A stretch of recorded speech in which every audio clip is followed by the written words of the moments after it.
Welcome, everybody. Episode 2, Tatters of the King are called Cthulhu series, run by our GM Housecat.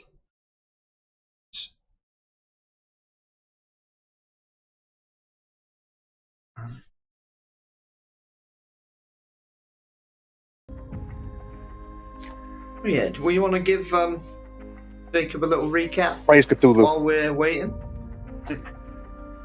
All right. We want to recap Jacob while we wait? We're not going to recap. I'm going to say all of you are currently standing in the middle of the asylum. You're all pretty dazed and confused, and in your hands, you notice what looks like a stone tablet. And at the very top are the words Retcon. Okay. If you would all please open this up. Would you like me to read it out loud, or would you like to read it all yourselves? Let's have a narrator. It doesn't have to necessarily be you, but if someone could read it out for the video, that'd be good. I think. Where am I reading this? Oh wait. You're reading the Retcon. It's an ancient document that rewrites past events. Let's see here. Let's open her up. It seems to be opening up on this thing called Word. I don't know what this is. Black magic. Come on, mother.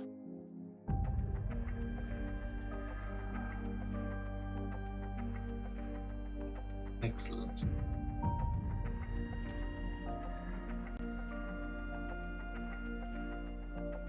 There we go. Alrighty, what do we got here?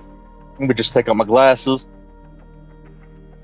Retcon. Oh shoot, I forgot to enable autosave.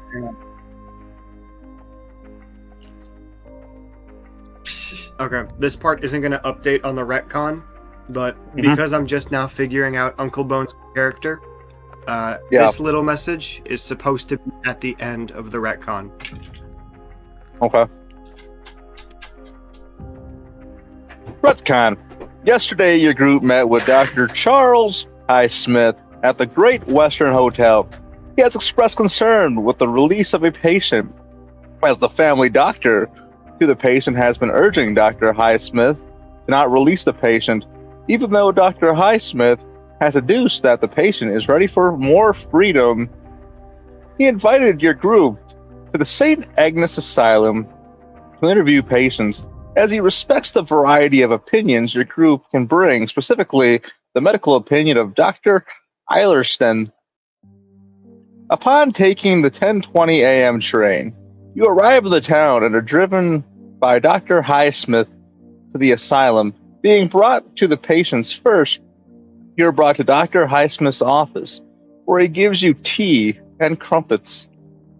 Dr. Eilerston receives Alexander Robbie's charts and doesn't notice anything wrong. In fact, this is one of the few mental patients that Dr. Eilerston wouldn't immediately consider degenerate.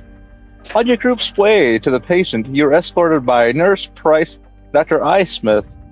Another nurse stops, stares at the group, and begins to ask Highsmith a question, but is quickly met with a, "That now, Evans." Interviewing Alexander Robbie inside his cell, you begin to feel some suspicion due to his mentioning of the King in Yellow, the White Acolyte, and several people's names. Delia Edwards and a Malcolm Quarry. He states that what he and Edwards are doing isn't wrong, but Robbie agrees with Quarry that the King in Yellow has called himself the White Acolyte. Robbie tells you to remind Quarry of Casilda's song. Several things are deduced from this interview. Robbie is being manipulated by someone stronger than he is. Robbie has had some potential illegal contact with Nurse Evans. Upon being asked, Dr. Highsmith reveals that he knows that Delia? Yeah, my bad. The font is really weird. Feel free to change it on your document. It helps you read better. Delia is Delia Harston, an acquaintance to Alexander Robbie. She has not visited him. Also, Charles Baudelaire is here. He's a famous art curator. He has been here the whole time. He was here at the play with you. Oh, I don't remember him. Well, now you do, because as you finish reading the retcon, your memory rewrites itself to be exactly as it was stated in the retcon, and the retcon disappears from your hand as you forget about its existence. Ah, Mr. Baudelaire, good to see you. This Eldritch Likewise, Word isn't related to the King in Yellow, it's just related to my own incompetence. well, thank you. Nice to be here, though surely I've been here the entire time, haven't I? Yes, Yes, I it was, remember arriving with you. It was very, very noble of you to offer to share a bed, seeing as we only got 3 from the Dr. Robbie, Dr. Alexander, and I hope the evening wasn't too awkward.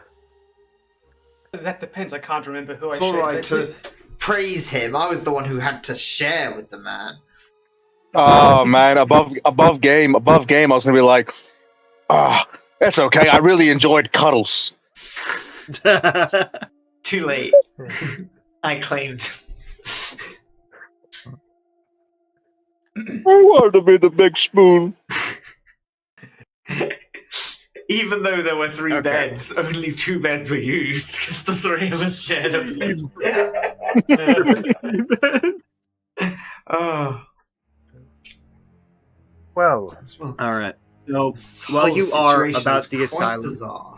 because Dr. Highsmith, for whatever reason, has permitted your free roam in this mental institution, you do see someone you can recognize from the courtyard as Nurse Evans, staring at you from behind a corner.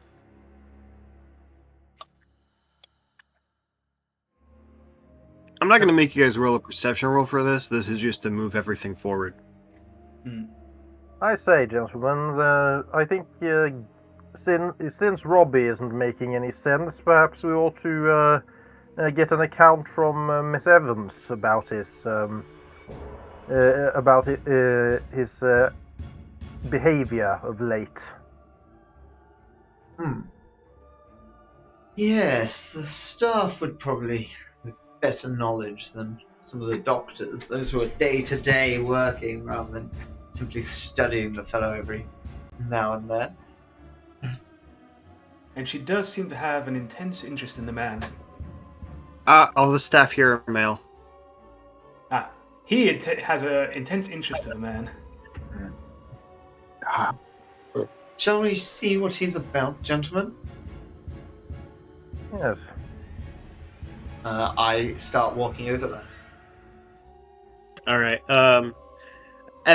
Nurse Evans doesn't pull away from the corner, but he does, step out to make himself known, to make it sort of look like he was walking in that direction and just so happened to come across you, rather than, was actively staring at you and is now trying to cover that up. Mr. Evans. As you approach him, he says, "Oh, gentlemen, are you the ones who are with Dr. Highsmith today? Yes, what may I do for you?"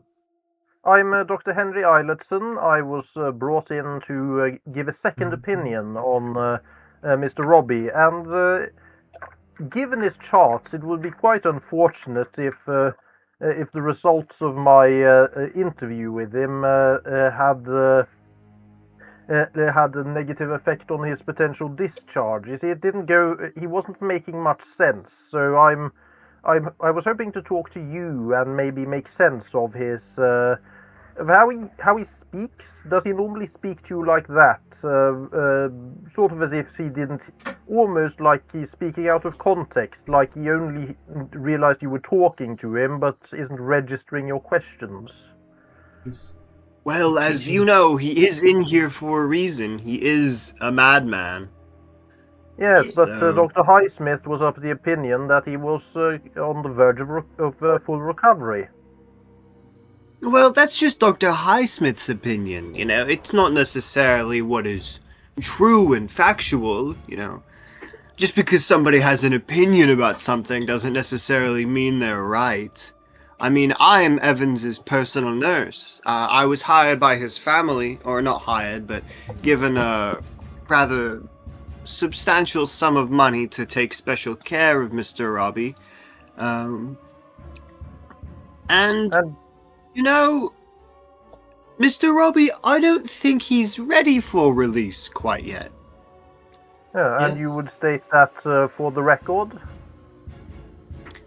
I will. I would not want to be on record, of course, saying this, you know. Despite being a representative of the hospital, I feel I might say something that doesn't quite capture the hospital's image as properly as it should. Oh, I understand the chain of command in a hospital like this must be respected.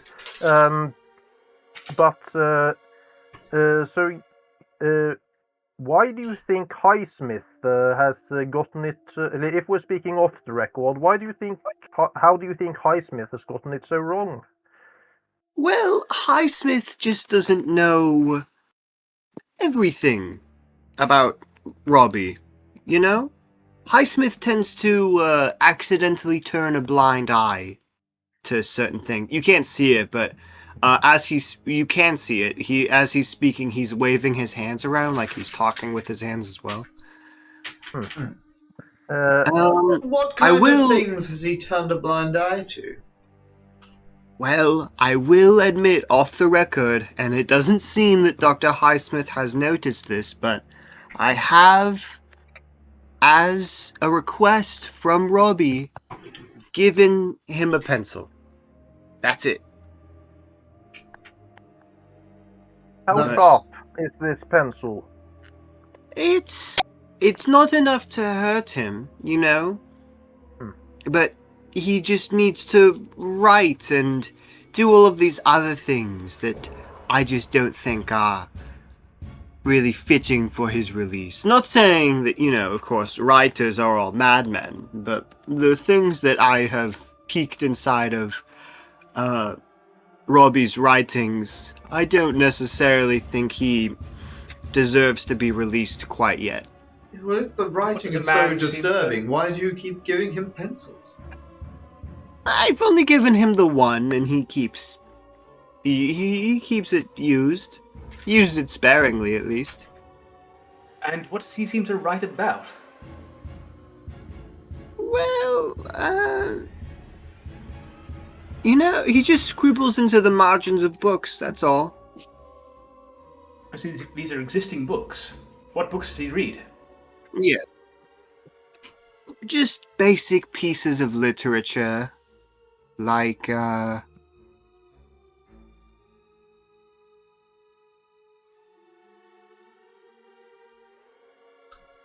Jane Austen.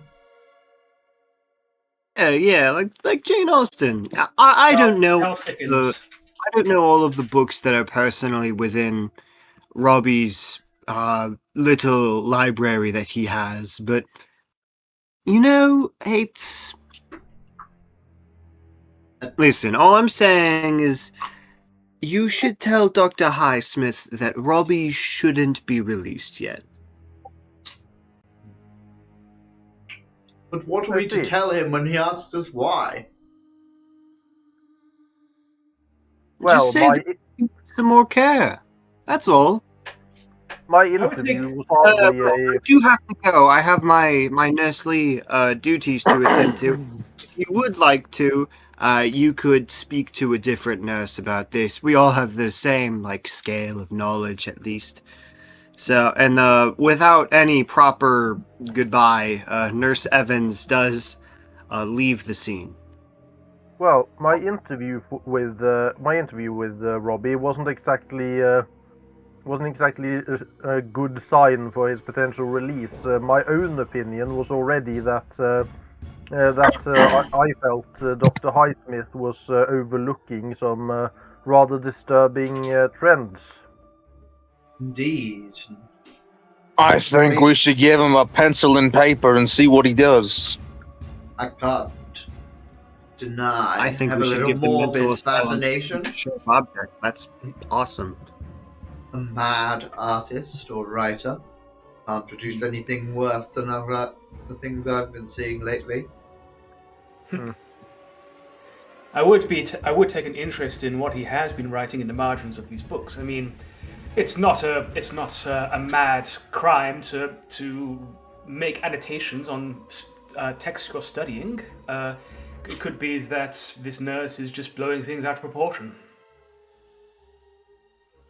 Yes, In my the- experience, I won't comb all writers under the same brush, but in my experience, creatives tend to have a proclivity to substance abuse, bohemian lifestyle.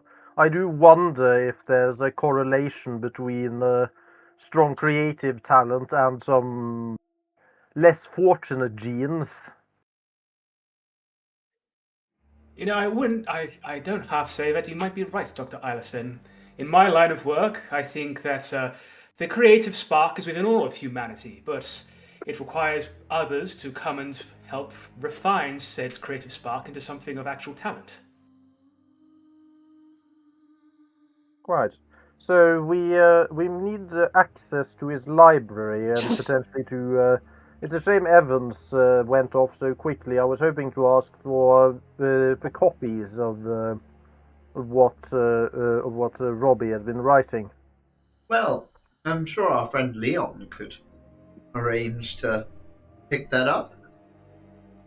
You're an First, enterprising we should fellow, see if aren't you? Highsmith is willing to give them over without resorting to We've been sort of invited trouble. here, been given permission to investigate. Yes, all right. Well- I suppose we don't need to go directly to Highsmith to ask, but we should ask to see it before we resort to subterfuge. If we're caught in the act of illicitly entering a room, then I imagine our liberty to explore will be rescinded. We'll ask one of the nurses where the library, where the books are kept. Whoa, whoa, whoa, whoa, whoa. There's no way that a trained hunter, I'm gonna get seen in a place like this. I can stealth anywhere. I Whatever love you need me to mentioning do. that every time I do something, yeah. Huh. There's no way I, a deli cleaner, would ever get caught in a place like this. Yeah. Well I said, don't- Leon. Get your hands on one of these Well, books. And we'll see I what am he's going to been go writing. ahead and actually ask. I'm going to go ahead and ask everybody to make a listening roll. Ooh, that's bad for me.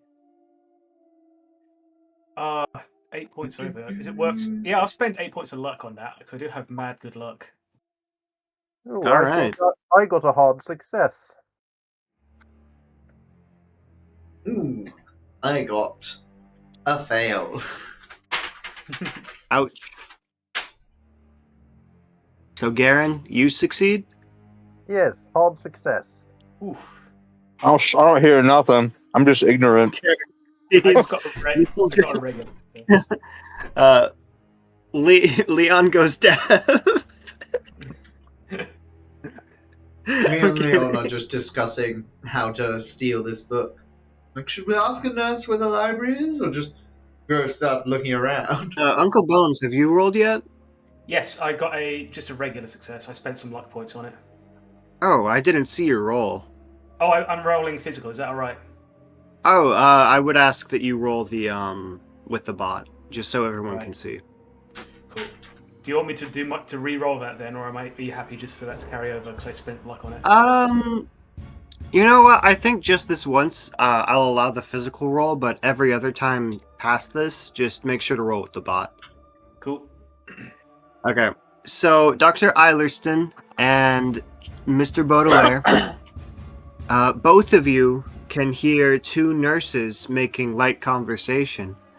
Are those the investigators that Dr. Highsmith has led into the asylum? Do you think they're here to investigate the murders? Murders. Yes, Has there been Leon. any So I talk of don't think murders I previously? don't think there's any risk at hand. We can just head around. You find this book, and we'll be none the wiser. These nurses. Where's the harm? Where's the danger? Hold on, Dr. Alistair, did you hear what I just heard? Yes, something about the murders. What was that? Now, forgive me because I seem to have come over with a slight brain fog. Obviously, I've been here the entire time, but correct me if I'm wrong. There haven't been talks of murders so far, has there?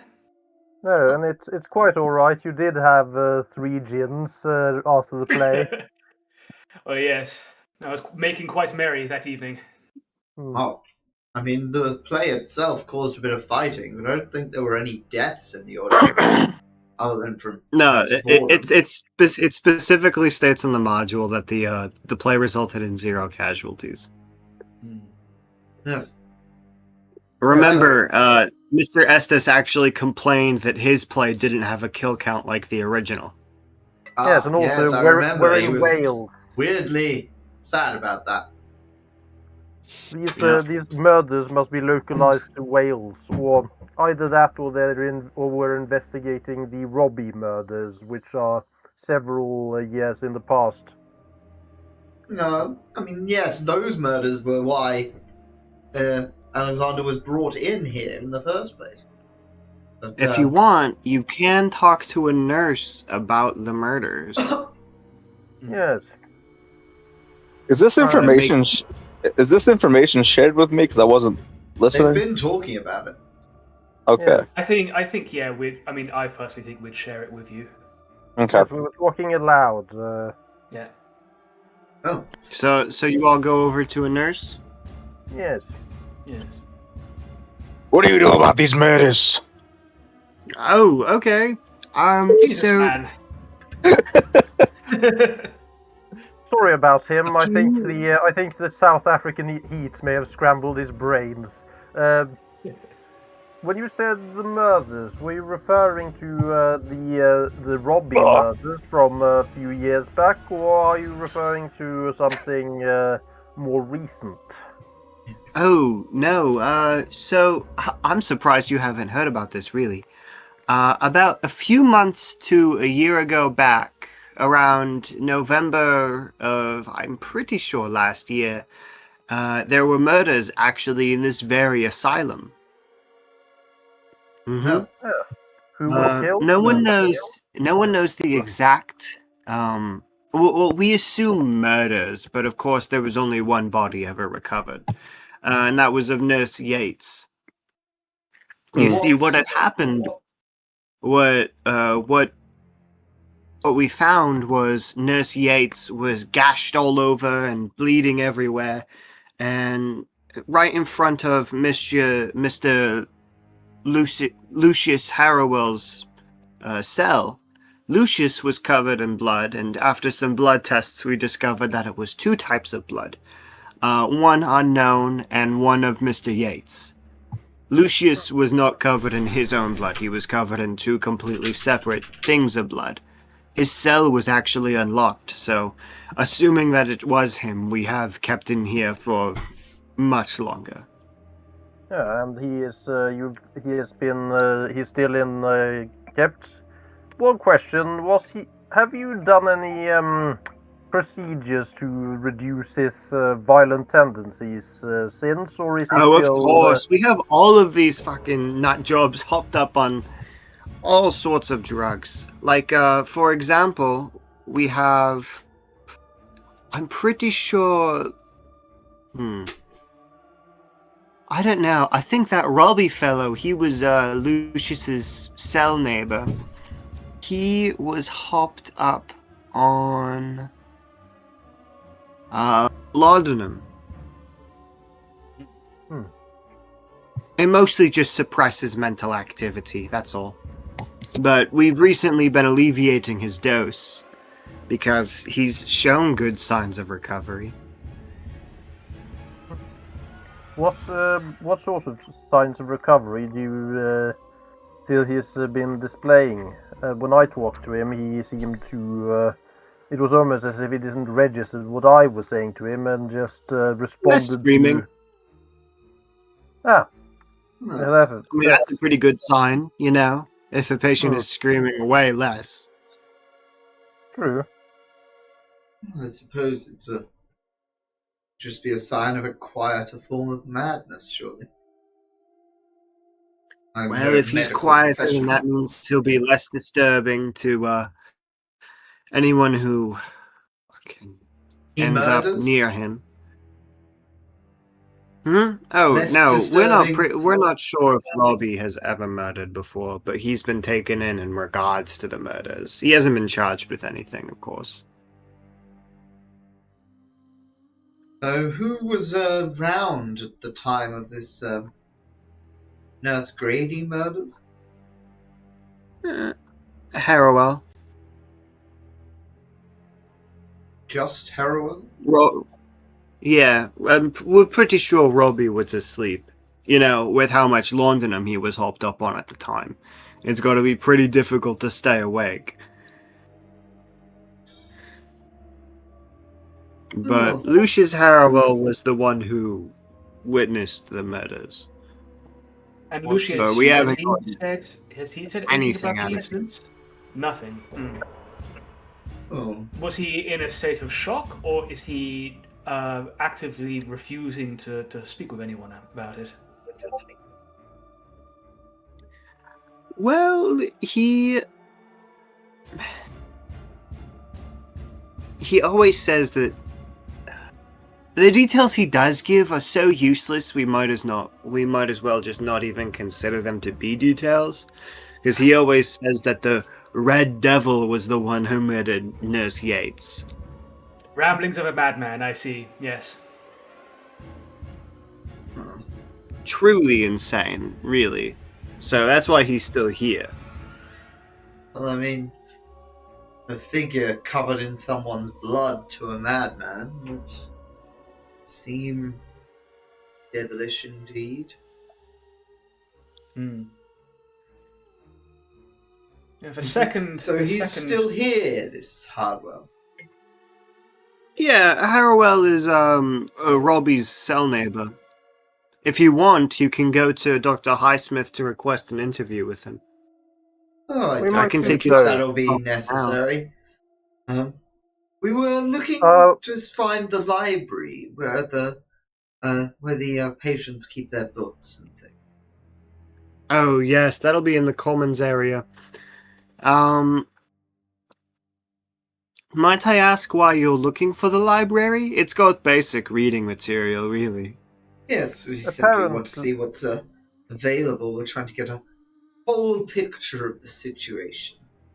Understand? yes, Nurse Evans mentioned a few books that had caught Robbie's fascination. So we're trying to look in them to see if we can see some sort of pattern.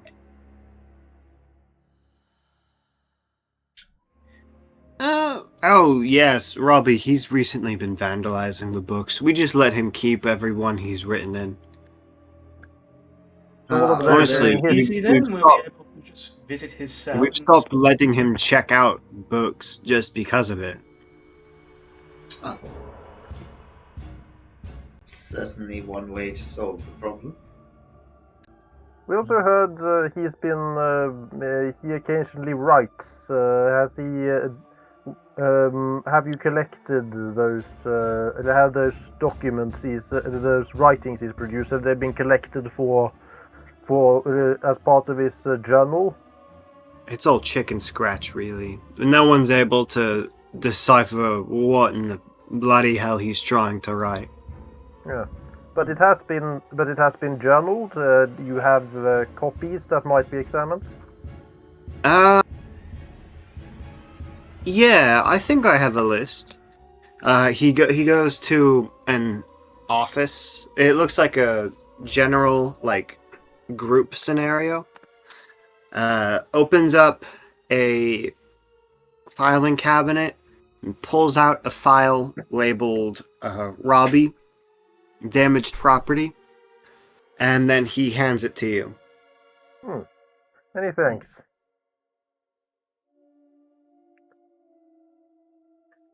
While So- he's kind of going through the files, I lean over to Leon and say, "It seems this Harrowell is in the cell next to Roby has seen something.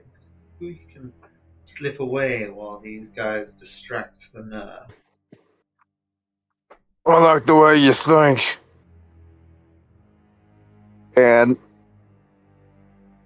before the keeper knows, So, oh, sweet. Okay, so you guys are splitting up. stealth. Still, probably best.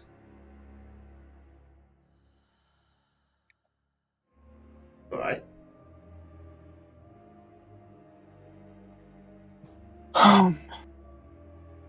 Are we stealthy? Are you? That's up to. Nice. You aren't. How do you know?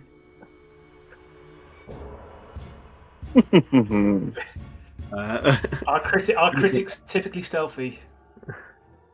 yeah, I make I very haven't little fucking- noise. I wish I he'd haven't been the read master of Art stealth Critic,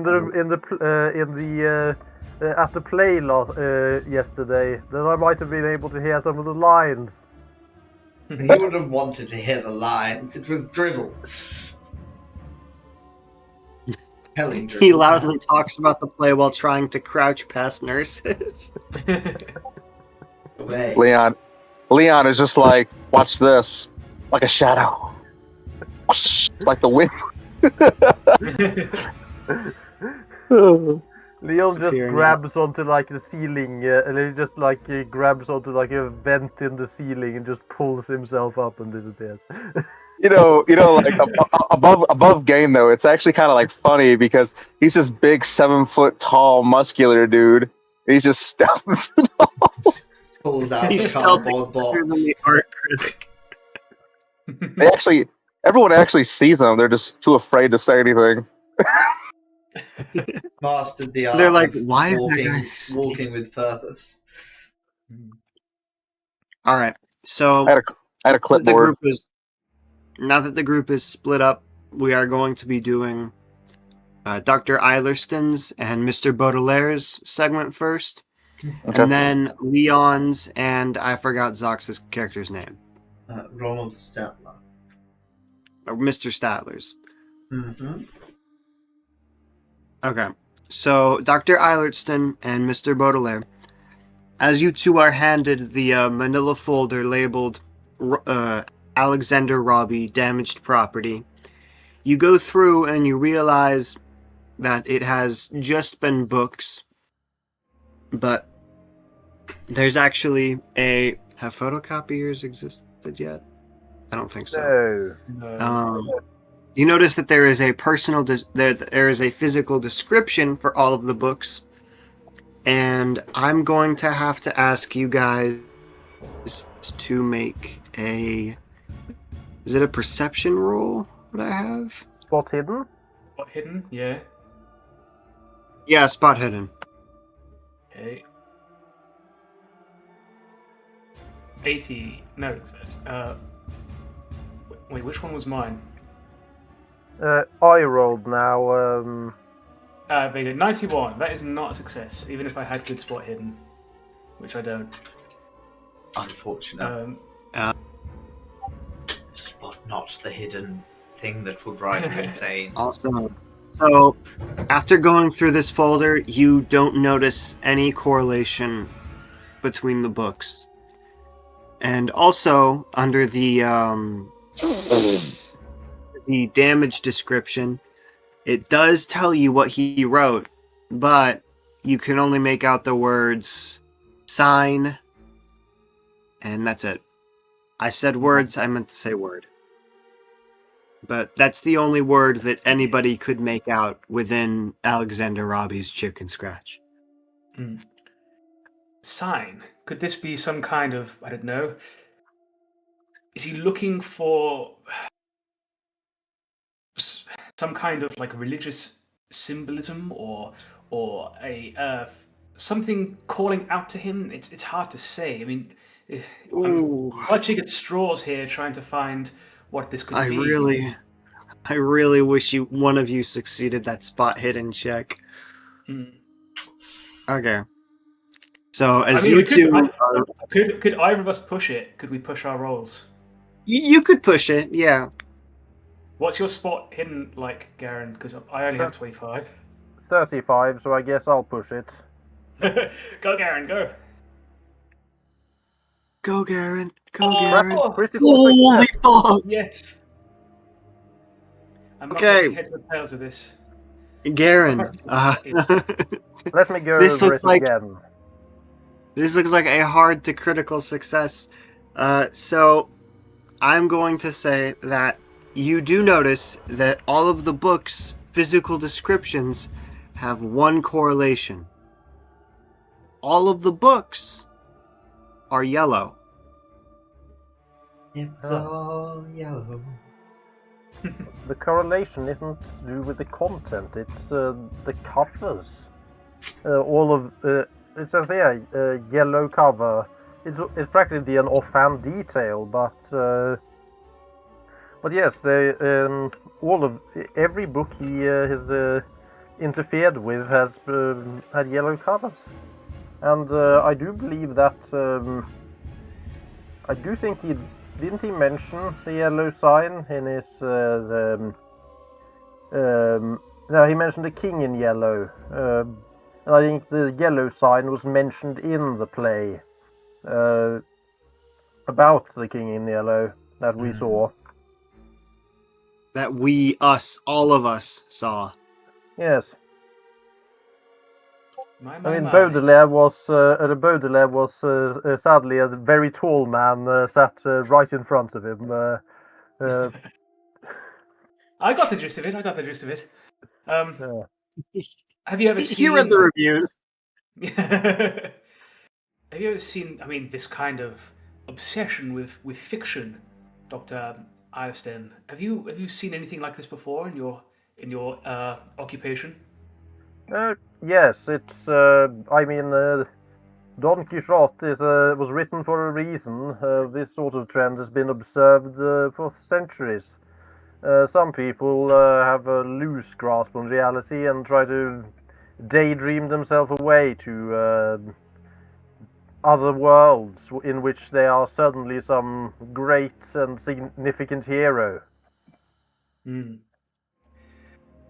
Well, it seems to me that this man is clearly not in a position to be released yet. I'm not sure why we've been called to investigate him. I can't see any evidence so far to suggest that he is mentally fit.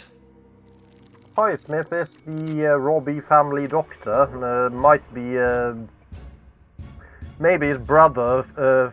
Maybe Alexander's brother feels that it's potentially bad for the family reputation to know that he has a brother in an asylum. Maybe he's hoping that once he's out, he can hide him away in some place more inconspicuous that can't be looked up. Lock him in the attic or something. I will interject and say that Dr. Highsmith isn't the family doctor. There's another family doctor recommending Highsmith not release Robbie.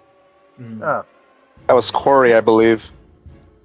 Do you think it's possibly worth it we speak with Dr. Highsmith again and see if we can ascertain if there's any ulterior motives behind his request of us? It just seems everything that we've seen so far, even speaking to other nurses here at the hospital, believes that he is ready to go.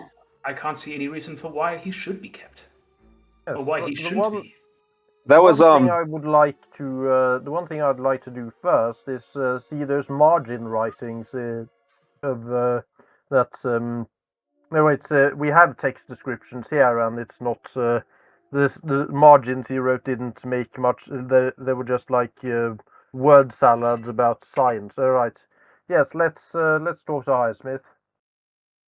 Yes. Right. And as you two go to approach Dr. Highsmith's office, we are going to cut to Leon and Ronald.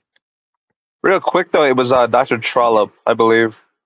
I thought Trollope was the one who asked us to refuse it. Highsmith's the one who wanted us to let him out. So, yeah, it was Dr. Trollope, actually.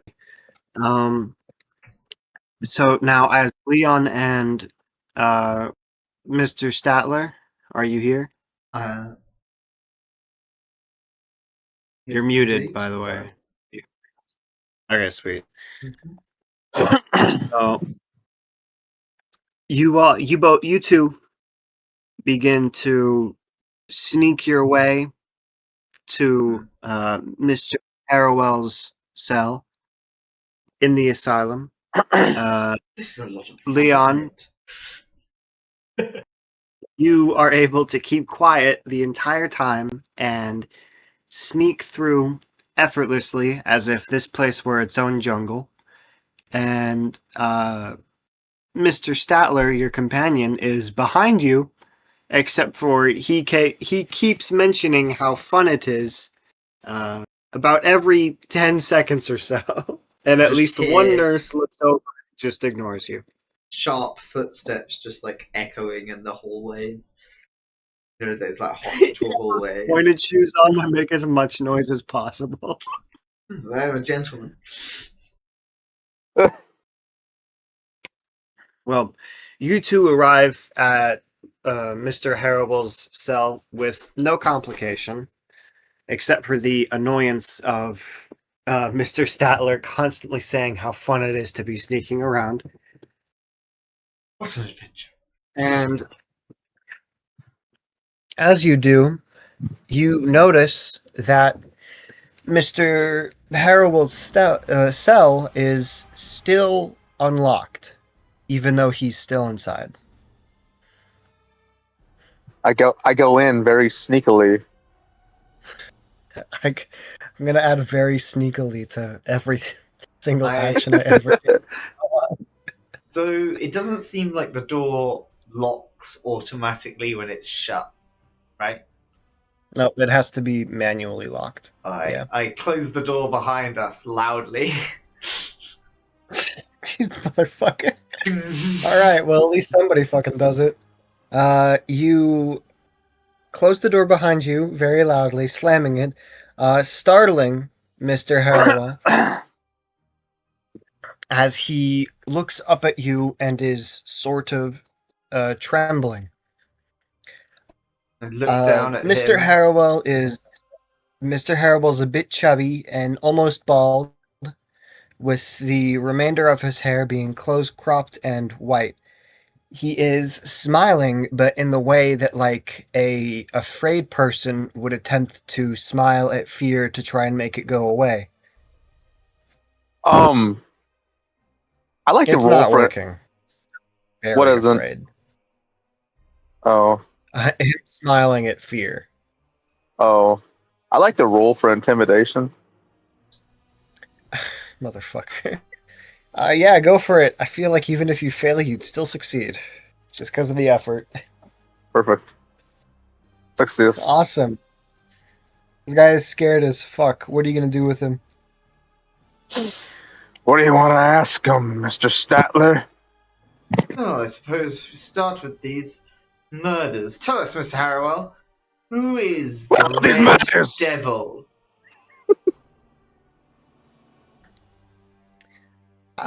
Well,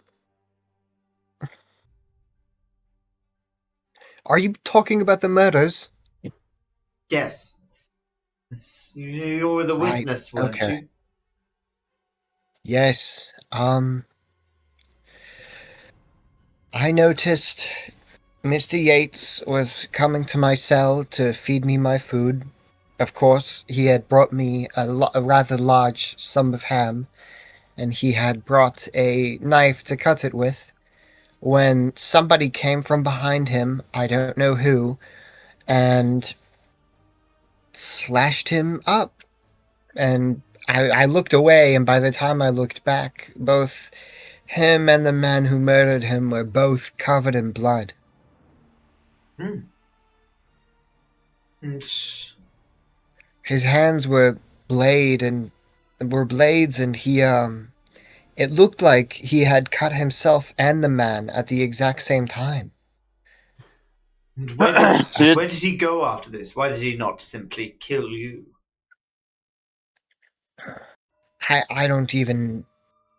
I don't know. So you're saying this man had blades for hands? Mm-hmm. Hmm. If you would like to, you could either make a spot hidden roll or a psychology roll. I will do spot hidden. I'll do psychology. All right. I'm going to spend 1 point of luck to make that a success. Mine's also a success. Awesome. Sweet. Okay. So starting with Leon. Leon, you notice there is a small hole in the wall between him and Robbie's cell that would allow him to eavesdrop on Robbie. So you're And going to say something completely Mr. different. Statler, you notice that Robbie has no idea if he's telling the truth or if he's lying. So That's what you get on a success, by the way. you saw this fellow again. Do you think you could recognize him? No, he was covered in blood. What if we covered him in blood Why would you do that to so someone? that you could recognize him?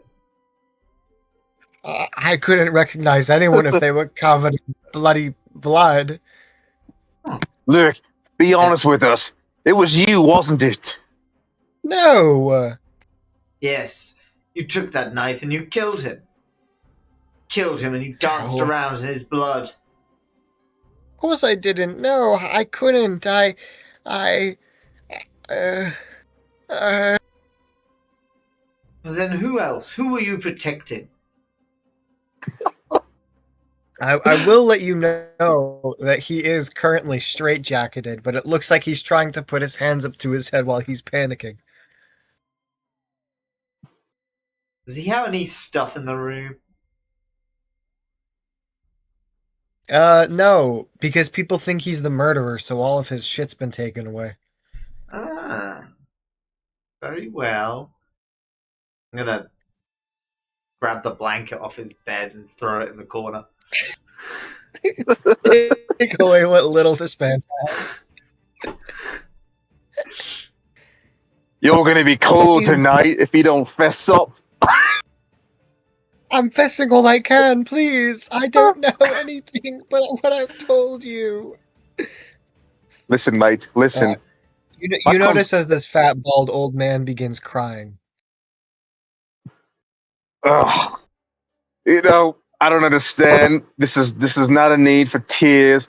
You know, when I'm out in the savannah, I gut a bear. I sleep in that bear. And you know, sometimes I think about my great grandmother, and that brings tears to my eyes. I don't know what you're crying about. You did it. Hey, Leon, I'm gonna have to ask you to make another spot hidden check. 10-4.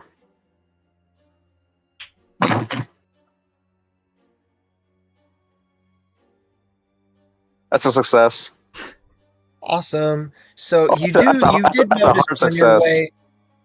on your way into the cell, you did notice that there was a clipboard listing why Mr. Harrowell was initially admitted, and that is because of extensive brain damage through an automobile accident or war, because nobody can seem to get a straight answer out of him.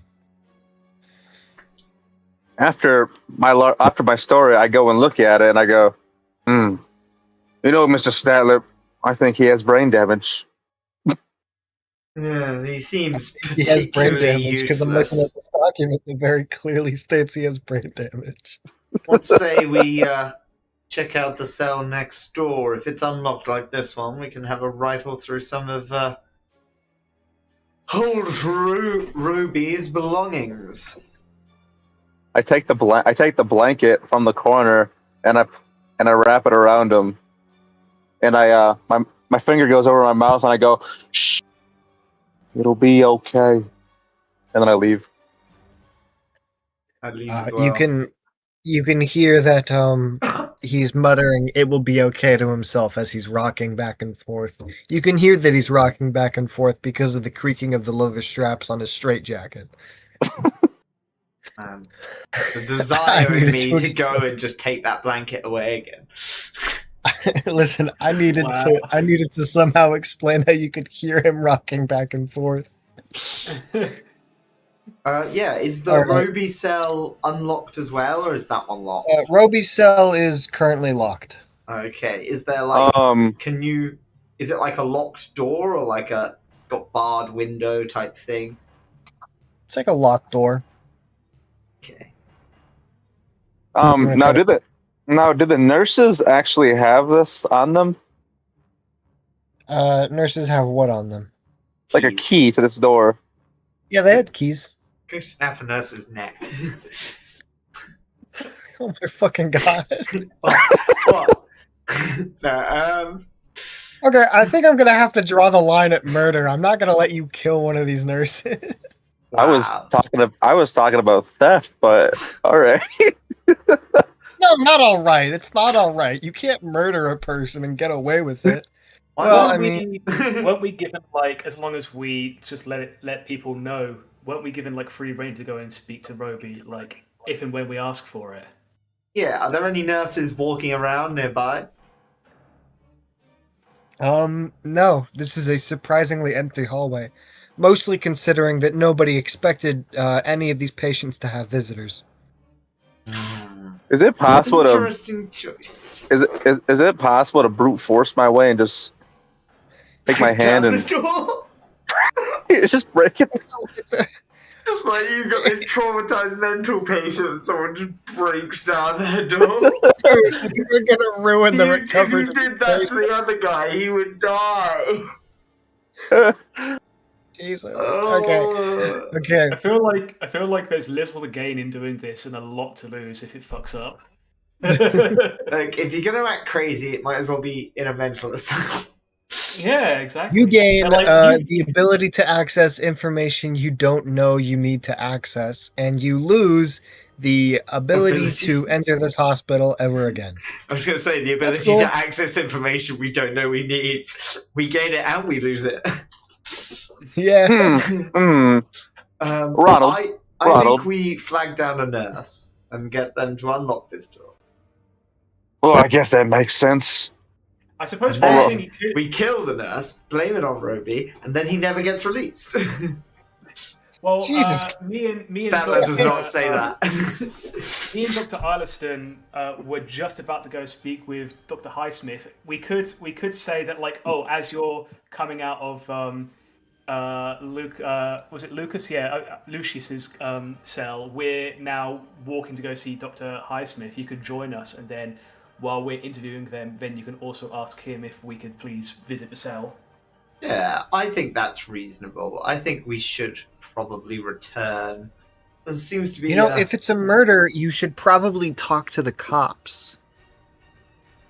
Where's the fun? But it was a murder from a year ago, right? Yes, and Yeah. also it was they assume that it's a patient who's done it, and the patient would in that case not be compos mentis. So Yeah, that's would the thing. they even I mean, have like, involved the police? I suppose that's worthy information. But yeah, I yes. think obviously I'm not here in the scene right now, but I think from my point of view, like, it's very interesting that there seems to have been a murder that occurred right next to the cell of the man that we've been asked to kind of vet and make sure that he's mentally sound. But really, this doesn't, as far as I can tell right now, this doesn't have anything to do with what we've been asked to do. So I'm not I think realistically, my character would be like, well, very interesting, but it has nothing to do with trying to determine whether or not Roby is like mentally Roby sound is or not. here because a murder happened right next to him. And then while he was here, a murder happened right next to him. and now Highsmith thinks he's ready to be discharged. Where presumably another murder's going to happen right next to him. Even so, I don't know if any of, or at least I don't think that I would necessarily believe that, you know, it's that necessarily means that he has got some kind of horrible curse attached to him. I don't think I'm in that position where I Statler would just believe thinks that. he's a murderer. Statler's just assuming he's guilty. He always picks the villain early in the story and he gives it a bad review if he's wrong. Or you get a bad review if it's right because it's too predictable. Too predictable. Leon, He's never Leon given a just- good review. Leon From just a does not have social skills. From a psychiatrist's point of view, Mr. Baudelaire, I think the pattern in this seemingly unintentional pattern in Mr. Roby's history is worth looking more closely into to see if it has in any way changed his mental trajectory while he's been here. I will say that the asylum is no longer accepting visitors. So a nurse comes to both of your groups and sort of just kindly gestures you out of the hospital. But we're not visitors, we're Mental investigators. Yeah. Hmm. So We're is it they're no longer accepting visitors just because it's the end of a day? Is that right? It's just the end of the day now. Are we? Yes. Oh, how official are we? I didn't get Well, the feeling we were like super official. One of you is a doctor, and the rest of you are his merry band of men. Yes, Highsmith did offer us 3 beds in. I don't know if they were in a room in the institution or if they were in the town, but he does want to keep us around potentially for several days if necessary. Well, he has hooked you up with accommodations in town. Okay, in town, so it's a very bare bones bed and breakfast. I'm almost wondering if we should stay in the asylum overnight and see what happens. If anything weird or strange, abnormal occurs. We'd have to sneak in for that. Well, someone's very good at sneak, apparently. Our hunter. I think, would we have returned? Yeah, we've all joined back up if we're being ushered out. All of you are now currently at the front entrance to the the mental asylum. You are gonna have to walk down this long ass pathway and go into town yourselves. Oh, I do have a car. Can I say that I could drive people into town? We took the train yeah. to get Do you here. have your car anywhere nearby? We took the train to get here. Yes, but he came up separately in his car. Very Yeah, proud of that shall I automobile. do a luck roll to determine if I've got my car with me? Yeah, fuck it. If you get below the That is a number, no. I do not have my car with me. you do not have your car. In fact, your car was destroyed yesterday. We went here on the train, Mr. Baudelaire. I know you might have difficulty remember because of those 3 gins, but you were in no fit state to drive to begin with. Now Your car was towed and put on a lot. I don't know if you remember Dr. this. Eilertson, I was just thinking, I wonder if you could push your professional image a little bit and observe Roby overnight while we go back to the inn. Yeah. I'm not Nah, expecting he's not anything official overnight. hospital staff. It wouldn't work. He's only been brought in for a second opinion. Doesn't Yeah. even get a persuasion check? You know what? There's no one around for him to persuasion check. Everyone is currently inside the asylum. Yeah, I think fine.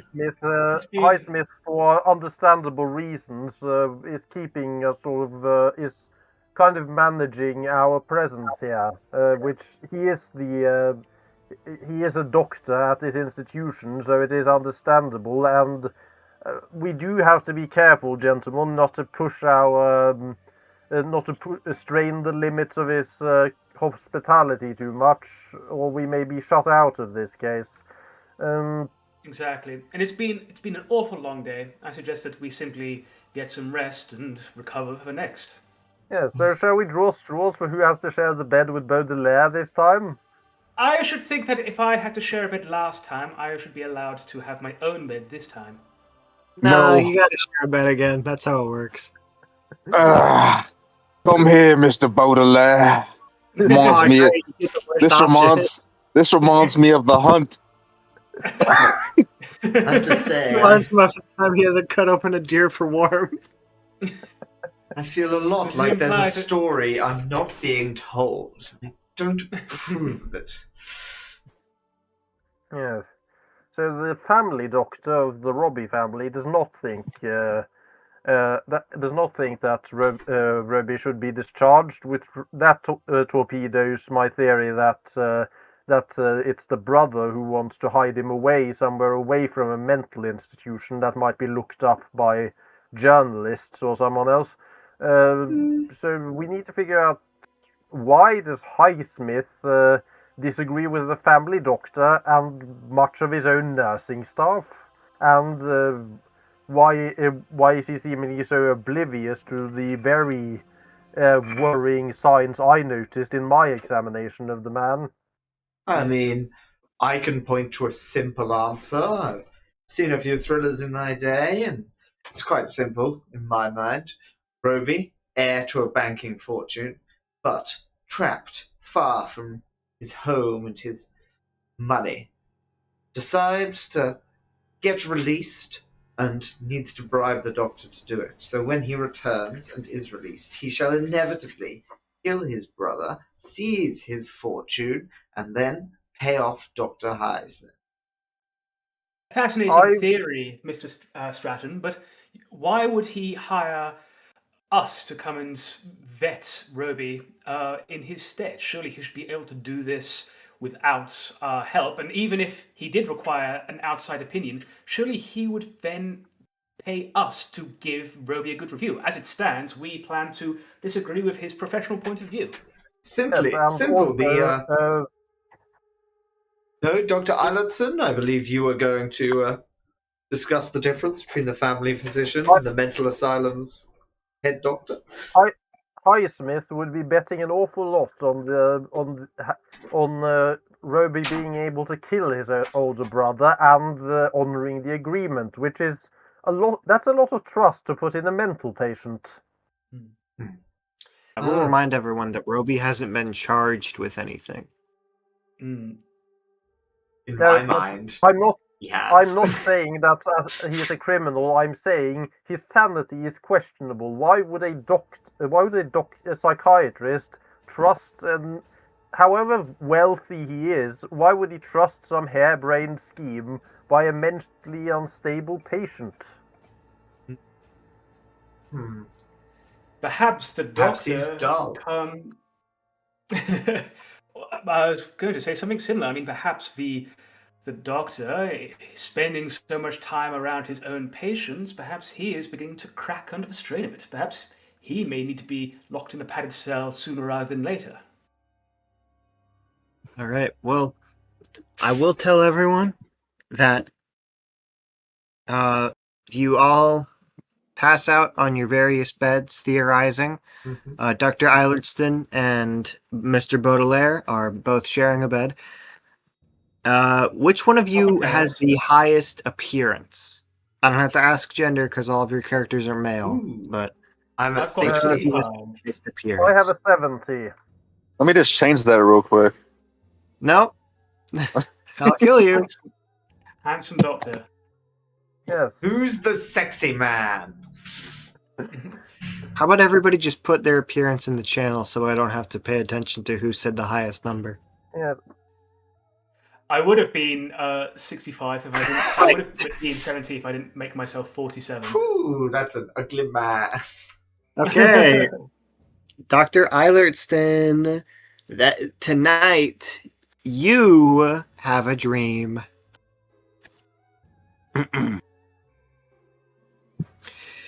You're walking along a busy street in the city. It's night. You're in a hurry, but there are many other pedestrians about who slow your progress. Also, despite your haste, every 20 yards or so you feel compelled to stop and check that you have your key with you. You pull it out of an inside pocket of your jacket. It is a large, corroded, old-fashioned key on a very long loop of string. Then thrust it back in. Once you hang it over your arm like a bag, a satchel, but you decide it's safer in the pocket and put it back in there. Then, as you take it out one more time, instead of the key you're looking at, a small human-like figure a fetish lying there in your hand. It's grotesque, and now there's something else. A sweet, fetid smell on the air, like rotting fruit. You look up, disturbed, and the city is gone to be replaced by a flat landscape punctuated by mountain locks and a few stunted trees. You stand with others. There's a pressure building as though a storm is in the air. You sense water nearby, and the wind blows the smell to you. It's still dark, but you can make out and count 9 shapes, pagan standing stones placed around you. The quality of the air changes then, the ground beneath you. Your heart feels too big for your chest. Something is coming. There are cut-off screams, and one, then another. The people near you wink out like stars. You are alone, looking for the thing. You sense it at the last moment as it reaches out for you, takes you, and lifts you up, lying there tiny under its inspection. You can't help but look up into its eyes. You wake up in bed. You are sitting bolt upright, and your heart is... The nightmare can be recalled in every detail, and the faint smell of rancid fruit permeates the room. Take 1d10 points of sanity damage. Oof.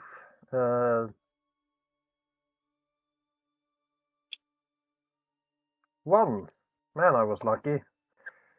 Did we get individual That's the price for rooms being or pretty, a shared room? I guess. We'll just assume it's one big shared room. The doctor You really stunk cheaped up out the on your room. accommodation. Don't count the shared room. No one else can smell it. Only Dr. Eilertson can. Ah, Yeah. I mean, to be fair, it's a room shared by like 4 dudes. It's going to smell of farts. yeah, I'm Yeah. also, fruit farts. I'm also sleeping in the same bed as Mr. Baudelaire. This place is gonna reek so bad. The nurse is gonna have to get a gas mask to clean it.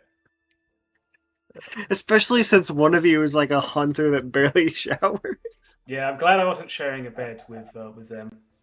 I don't know, give me a roll to see if you wake up by me waking up Baudelaire. Okay, well, shall I make that like a power roll? Yeah, Yeah. go ahead. 45, that's a success. Does that mean I don't wake up? You I don't think wake you up. decide- No. Yeah, I figured you could decide that for yourself. You're so lucky, because on a critical success, I would have made it so you never wake up ever again, and you'd have to re-roll a new character. Oh no, that'd be so sad. No, I think maybe you see me shift in bed a little bit, but I don't wake up. Yeah. I just kind of bend down and like lightly sniff Baudelaire. It's like, does he have fruit in his inner pocket or something? To All blame right. the other guy. When you all wake up tomorrow, there is a fuss about the town. Ooh. I want everyone to make a listening roll. Ooh, Can't be done. no, 45. That is not a success. Well, Wait, no, was that a 15 or a 4? Did it roll twice for me? That's weird. Oh wait, 45 was my previous one. Yeah, 15, so success for me. 66. All right. Fail to me. I did not succeed. Ooh, 14 luck. You want to spend it? Nah. Never spend luck on listening. You only go mad. Spending luck to notice that All he's right. in Cthulhu is just a waste. So, fucking Mr. Baudelaire was the only one to succeed. Mm-hmm. Yeah, I come Okay. down for my breakfast in the B&B in the morning, and as I'm getting my like scrambled eggs on toast, I overhear someone chatting at the breakfast bar. There's been another murder at the asylum. Can you believe it? One of the orderlies. And that's all you can hear before, more people keep murmuring about the murders. They're murmuring the murders. Have you tried I- these baked beans? They've put them in some kind of tomato sauce. It's really nice. I think it'll take off. I spread them on my toast. Yes, it's quite amazing. They're both savoury and sweet. It's very, very pleasant on the tongue. But hold on, chap. One moment. Did you just hear that? It sounds like there's been another murder at the asylum. One of the orderlies. I You can suggest we actually make don't. sense. You can actually make sense of all these Welsh accents. I can't. I've spent many a holiday in Wales. I had a lovely time in Bangor last year, actually. But The listening role was actually to understand what the fuck the Welsh are saying. I'm fairly Yes. sure a lovely time in Bangor is simply not possible. But listen, let's keep this on the down low for now. Let's not tip our hand that we're aware of this. I think let's arrive simply as continued guests or confidants at the asylum and pick up from there. I have Yes, a new theory. Mm-hmm. The doctor You didn't even has hear been about the murder. paid by the brother to keep his brother out of jail and arrest. But he's tired of replacing orderlies which keep getting murdered every few months. So he's just releasing him. It's only one orderly per year, Mr. Stratton. But yes, I understand your point. It must be quite No, expensive. first murder was a nurse, I'll have to say. So it's only one staff patient per year. It's a really long and drawn out process to replace the staff. What's Not easy your to get people to come and live in Wales. I still think, Stratton, that perhaps a good doctor has fallen mentally ill himself. I can't see any good reason for him to be wanting to release this man other than insanity. it's some Yeah, form of I myself corruption, agree whether with- of the wallet or the mind. So Yes. would you guys like to go back to the asylum? I mean, if there's Yes. been a murder there, Yes. yeah. And on the All way right. there, I leaned over to Baudelaire and said, "Have you checked your jacket pockets lately? I smelled rotten fruit last night." Fruit. I checked my jacket pockets. A little gin flask is all that's in there. No, I don't seem to Jesus have Christ. anything in there. Mr. No, Baudelaire and his addiction to gin. It's worse than any eldritch horror I've ever seen. Nothing To wrong be fair, with this is gin. the first time that I've brought up gin. Everyone else just said, "Oh yeah, you were at the gin real hard last night." I mean, you were. Jesus Christ, dude, you drove the theater. You stood up in the bar and sang a modern Major General. Yes. No, I don't have any fruit on me. No, Yeah. blimey, I don't even remember the last time I ate some fruit. Oh, bloody hell, I hope I wasn't having a stroke. It's actually a really funny coincidence that the only doctor in the group was the one to get that dream. Like the Yeah. specific one that Dr. Highsmith called. Yes. That's a lesson to us all. Don't be too handsome. Yeah, don't be a doctor. Handsome doctors. They are at risk. I don't care what your parents wanted. Don't be one. All right. As you all go to the asylum, you do see police cars parked out front, along with an ambulance that is carrying a body to it on the stretcher. Dr. Highsmith is out in front, and he looks panicked about the entire thing. And as one of you approaches him, he says, "Oh, investigators, I'm so sorry. It appears there's been a murder at the asylum. I don't believe I can let you back in. I'm afraid that talk of this murder will jeopardize the release of Alexander Robbie." Oh, About that, Dr. Highsmith, I was about to give my second opinion. I don't. I hold find on. myself agreeing with Dr. Trollope. I'm not sure Robbie is actually in a fit state to be released. Robbie's just eccentric, that's all. Dr. Highsmith, he talks as if the person in the room is saying something that is completely disconnected from what was actually said. He You, he has I would hearing say issues. it's almost like he's schizophrenic. It's like he hears what he wants to hear, what some strange figure tells him. Okay, listen. I'm pretty sure I know exactly what you're referring to, and I have a solution for that. And once I implement this solution, I can finally release Robbie and I can finally clear my name. What is that solution, Doctor? Be frank. Robbie's only issue is whenever he gets taken off of London for too much. It's a drug known to repress one's dreams. I believe Robbie's subconscious is tormenting him in some way. His conscience itself is perfectly fine, but we just need to silence the subconscious in order for him to be released to the world. Make him a drug addict. He's not a drug. Laudanum's perfectly fine, Dr. Alliston. I take a little bit of laudanum before Yeah, night. it's simply- Helps me sleep. Isn't it an opioid, cocaine, and alcohol mix? Lovely. Yeah, he took a building bottle up of toward it Linda. there. I appreciate that your work, Dr. Highsmith, and it does sound as though you might have something there, but I don't understand why you're so obsessed with making sure that he's released sooner rather than later. I mean, it seems to me as though as long as you're willing to look for a solution for him, then he's got a home here. And why release him anytime sooner? Well, I feel bad for him. I don't believe these murders are his fault, and yet he's stuck in this asylum for them.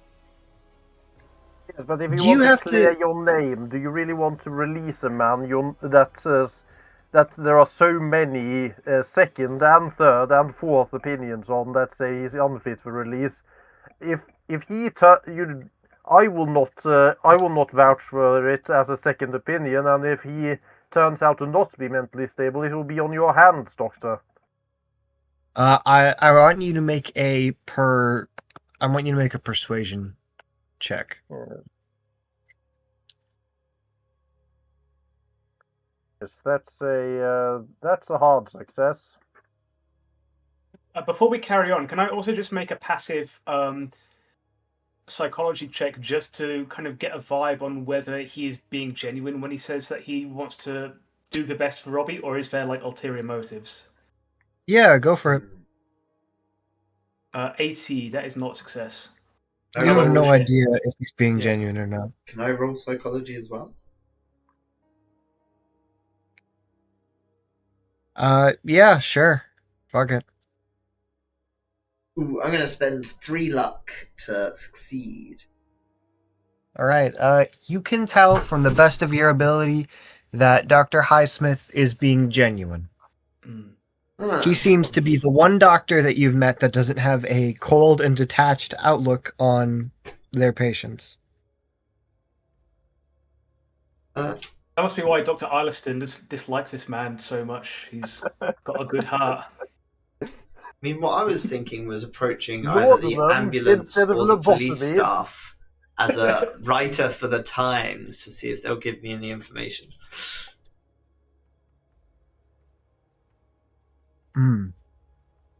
Alright, yeah. But how notice. How does Okay. Highsmith react to my persuasion? Yeah, finish that first. Dr. Highsmith says, well, if you would like, and this is because I really do want to change your opinion about him, you can go into the asylum to conduct your interviews and your investigations, despite the fact that one of our orderlies has just been murdered. All right, I will accept that offer. So I don't Dr. promise it will Highsmith? change my mind.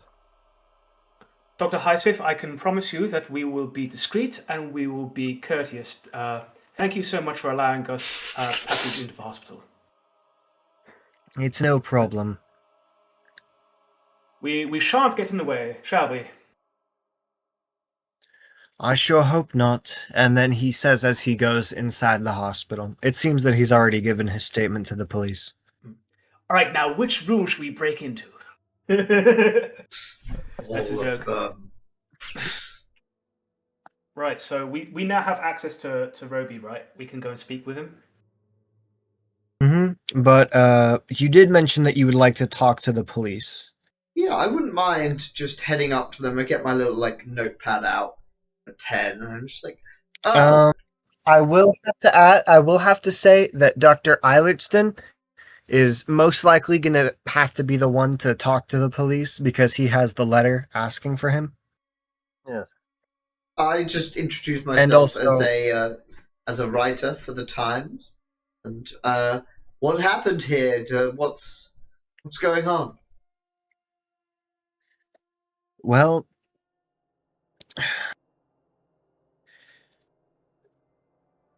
this murder is unlike anything we've ever seen before. There has been enough blood spilled to have killed two men, of course. Two kitchen knives were found in Mr. Lucius's cell again. He was covered in blood, but none of it was his, of course. For some reason, his cell stays unlocked. We have no idea why.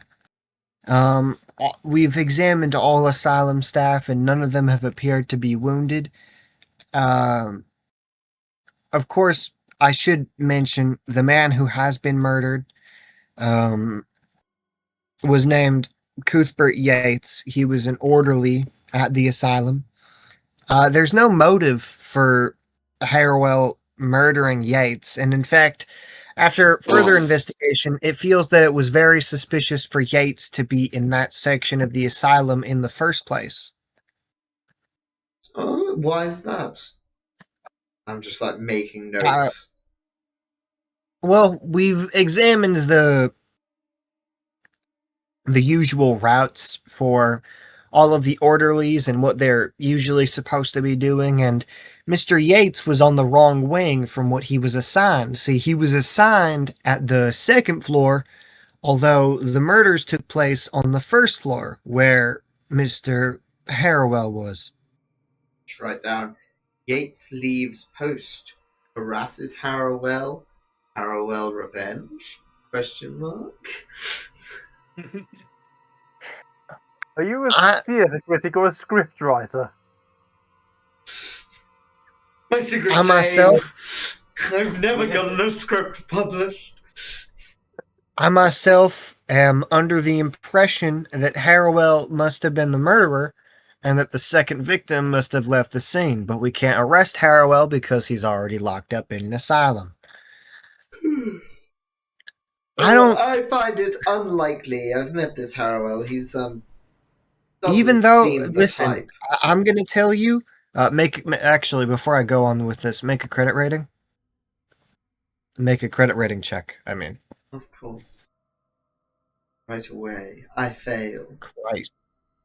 You fail? Um, yeah, the person you're speaking to stops themselves right there. I say like couldn't get you to say anything else off the record and just produce 2 pence. You write Just a down one in tuppence. Reading for all the stuff that's just there for yourself. Can I come up and say I'm Henrik Eilertsen. I was called in by Dr. Highsmith to give a second opinion on a patient here. If there is anything, given that this murder might have affected the mental state of a patient I'm seeing, could you please? I need all the information I can work with, officer. Well, as I just told your friend over there, it looked like he was writing notes that you can check down, but I don't personally even believe that Lucius was the one to murder him, because that man is as scared as a butterfly in a rainstorm. There's no motive, there's no possible way he could have even gotten both of those kitchen knives. And he wasn't wounded himself, which means that no one was fighting back against him. If he murdered two people, at least one of them would have gotten to him, you know? And judging by the age of the blood that was spilled, They were both spilled at relatively the exact same time. But there's no other evidence to suggest that Harwell isn't the murderer, so we are just chalking this up and adding it to his record, and the hospital's probably going to end up keeping him more. So we'll have to wait for the coroner's report, but you didn't. There was no smell of laudanum or any other strong narcotic near the body. If the murder victim wasn't fighting back, this is an institution where a lot of sedatives are kept. No, there was no narcotics detected within the blood. But that's what the coroner's report. But I'm guessing you didn't smell any at the scene. No. They wouldn't have been able to get a blood test done by now in the 1920s. Fuck. They Well, could you do know blood what? tests, it just wouldn't be this immediate. Yeah, that's what I say. That's for the coroner's report. Yeah. But I was Well, I asking didn't if it. smell anything, and my nose is as good as a hog smouting truffles, so. I'm sure it is. It's interesting. Harold wasn't interred for any violent reasons. Just a simple injury and caused him to lose some of his functions.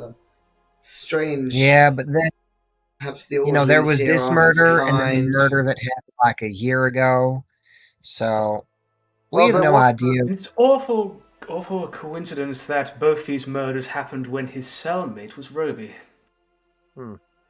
Well, not mean, not his cell cellmate, neighbor. his cell neighbor. Yeah, cell Neighbor. neighbor. Slip of a tongue. I understand they're not cellmates yet. They say about good cell neighbors, they make good alibis. I walk away. Everybody needs good cell neighbors. Well, With a little it looked like understanding, you can find the perfect blend. it looked like Highsmith allowed you all to investigate for yourselves, so the police, we can't really stop you from making your own investigation, so go on ahead. And she says as the police get out of there, as they've all clearly already taken statements and retrieved the body for the coroner's examination. All right, time to head on in. Yeah, I will say I mean- to anyone with any semblance of historical accuracy, it will feel like that anytime I mention something, it will most likely be just out of time. It happens. I mean, have you been having one of Baudelaire's gin and laudanum cocktails? It's good for the humors. Probably it'll be a lot like that one horror movie where you can't really tell what time period it's set in because everything is so fucking different. You talk about a specific one, because I think It Follows was like that. Like, you're not sure if it's Yeah, modern it follows. day or It follows. Yeah. That's specifically what I'm talking about. You can't really tell Yeah. what time period it takes in because everything's all fucky. Yeah, I love that movie. the 80s. Yeah. But yeah, I think we're ready to head in. What are we doing in there? Are we just investigating the crime scene, or are we talking to Roby again? Yes. I think it's worth speaking to Roby to see if we can find out if he noticed anything that night. I mean, they say that Hang on, he was. hang on. Oh fuck! Oh no. Okay, so I will have to tell you guys that I did not read chapter 2. So I might end up fucking this up a little. I mean, we can talk out here for another hour and a half if you'd prefer. Yes, Mr. Baudelaire, why don't you reprise your performance of Modern Major General from last night? Oh, you have to put a few gins in me first, Doctor. That's a Well, joke. I'm always full of gin. I do think you're a lost case already, but so I guess there's no harm in it. idea. Mm. We Come could on, all Doctor. take Do a you have real children, quick bio. Mr. Baudelaire? Sorry? Everyone, We can we take could a all little take a real break quick if you need bio, some time to prep Yeah. anything. and then yeah, and then I just like read ahead in the chapter real quick while I wait for everyone to get back. Yes. It's Yeah. the true skill of Yes, the the- DM. All right. The Well, question was, your break commences now. yeah. Dun, Do you have How dun, long? children, Mr. Baudelaire? dun. So what do you say, Garen? Do you have children, Mr. Baudelaire? I'm afraid I do not. Good. Keep it that way. Well, I'm gonna say, like, you forced the alcoholism on me, my dude.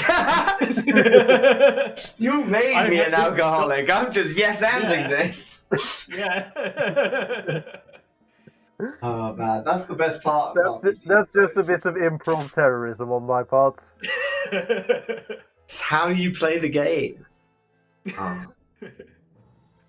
I've been having fun with just like sound effects and stuff in the background. Finally committed to sound effects. Nice. Have you got your like royalty-free playlist set up? Yeah. Nice. Share them with me, because if nothing else, I'm interested in adding more music to my games. So I'd love some idea about what you got. So I ended up just paying for Epidemic Sound, which Ooh. is a way to do it. It's pretty Yeah. decent. It's all royalty free for anything you upload while you're paying for it. So Yeah. see how it goes if it ain't great. But so far, I'm liking the music that's on it. I like just Nice. it being very easy. Mm.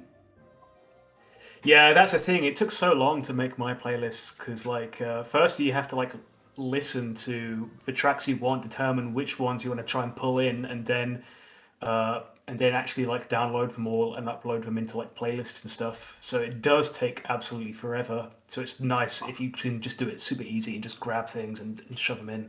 Literally, it's got a setting when you download something, you can download like a snippet or change like a single chorus into just like a loop. Nice. So you can literally be that's like, so I useful. want this bit of this song, but 10 minutes long. Yeah. Yeah, I had to manually take everything into Audacity and try to like tailor it in there. So God, that would have been so useful. Yeah. It's great for stuff where it's like 5 gunshots, and I'm like, what about 1 gunshot? Yeah. I'll be back in a second. No worries. Garen, while you're here, I think I'm gonna have to kill a dude when we have our Delta Green debrief on Saturday, because I don't think you were there when we were discussing it, or you might have been. I can't remember if you heard it, but you remember that Brandon's powers came from the little gem in the back of his neck. Yes. The head of the L cell took that gem home with him and used it to put in his engagement ring for his fiancée. And yeah, and I think I've been mulling it over in my head, and like, I'm sorry, but like, it's one thing to fail your mission, but taking home like paranormal, unnatural artifacts and using it in just everyday life, yeah, Delta Green would send out a fucking hit squad after you, my dude. So what we're going to do is on Saturday, we're going to take some time for people to role play their like home scenes and stuff and decide what you guys want to do. And I'm going to do him last, and he's going to do his home scene, and then I'm going to be like, by the way, can you roll like stealth to see if like you can hide this? And then if he fails, like, okay, now we're going to play out like a combat sequence where, you know, 4 guys burst into your home at night and try to kill you. Yes. And I feel like also if he does give it to the fiance, I feel like she will eventually just evaporate when he puts it on because of like the stored up in it. It's actually interesting in the scenario. I don't know if we're still live, so hopefully we're not spoiling it for other people who want to play Delta Green. But in the scenario, it doesn't actually say like once you remove the stone, it doesn't come up again elsewhere. So I as a handler have no idea what that stone does if you try to use it for like spooky supernatural stuff. I think in theory, yeah, I think you should be able to just give people the powers that the stone gives you. You are alive, by the way. I just looked. No worries. We haven't said anything too horrible. Like we haven't started Yeah. bringing out all of our horrible opinions and. And let's be real. How much do we have? Do we even have 20 viewers? I don't think so. All we need is like the people who actually on mundane quest to like listen to this, and then I spoiled my horrible ending for that character. But no, I think it is going to be great to, especially since I'm genuinely like a little bit pissed off about how he handled it. So being able to like kill him, even though I know I shouldn't be thinking that as the handler, it will be a bit cathartic. I think. I think at some point though, I'm probably gonna be running Daggerheart on here pretty soon. Oh, nice. Which one's Daggerheart? It sounds familiar, but That's that new one that Critical Role and all of them came out with. oh right, I'm just looking it up now. Shit. I just started a Pathfinder campaign with people in like in real life, and which may not sound that interesting, but I think it's probably been about like 12 years since I played any fantasy RPG, so it has been fun getting back into that a little bit. Yeah, yeah. Right now, every Tuesday at the end of the month, I run a Daggerheart game, part of my campaign in real life. Nice, sick. I What's the started it. system like? What's that? What's the system like? Like, how does it play? Um, I actually prefer it a lot more than D&D. Especially, I used to do a lot of like VTT with Foundry. So I found with Daggerheart, it's actually in my opinion, a superior system because, for example, say you and Garen and Housecat are all in the group, but say we have an enemy and you're like, okay, so Garen wants to attack. We don't roll for initiative. Garen attacks, and then say like you want to attack. So you go, but because we have three players, and say Housecat says nothing, but then Garen says he wants to attack again. That's when the spotlight system activates, and you say, "Hey, Housecat, do you want to do something?" So it kind of helps like a lot of like players that are quiet, they don't want to really get involved. It kind of helps with getting them more involved. And then, for example, say like we go to a town or something, and you're looking for a specific thing, maybe like a gate or something.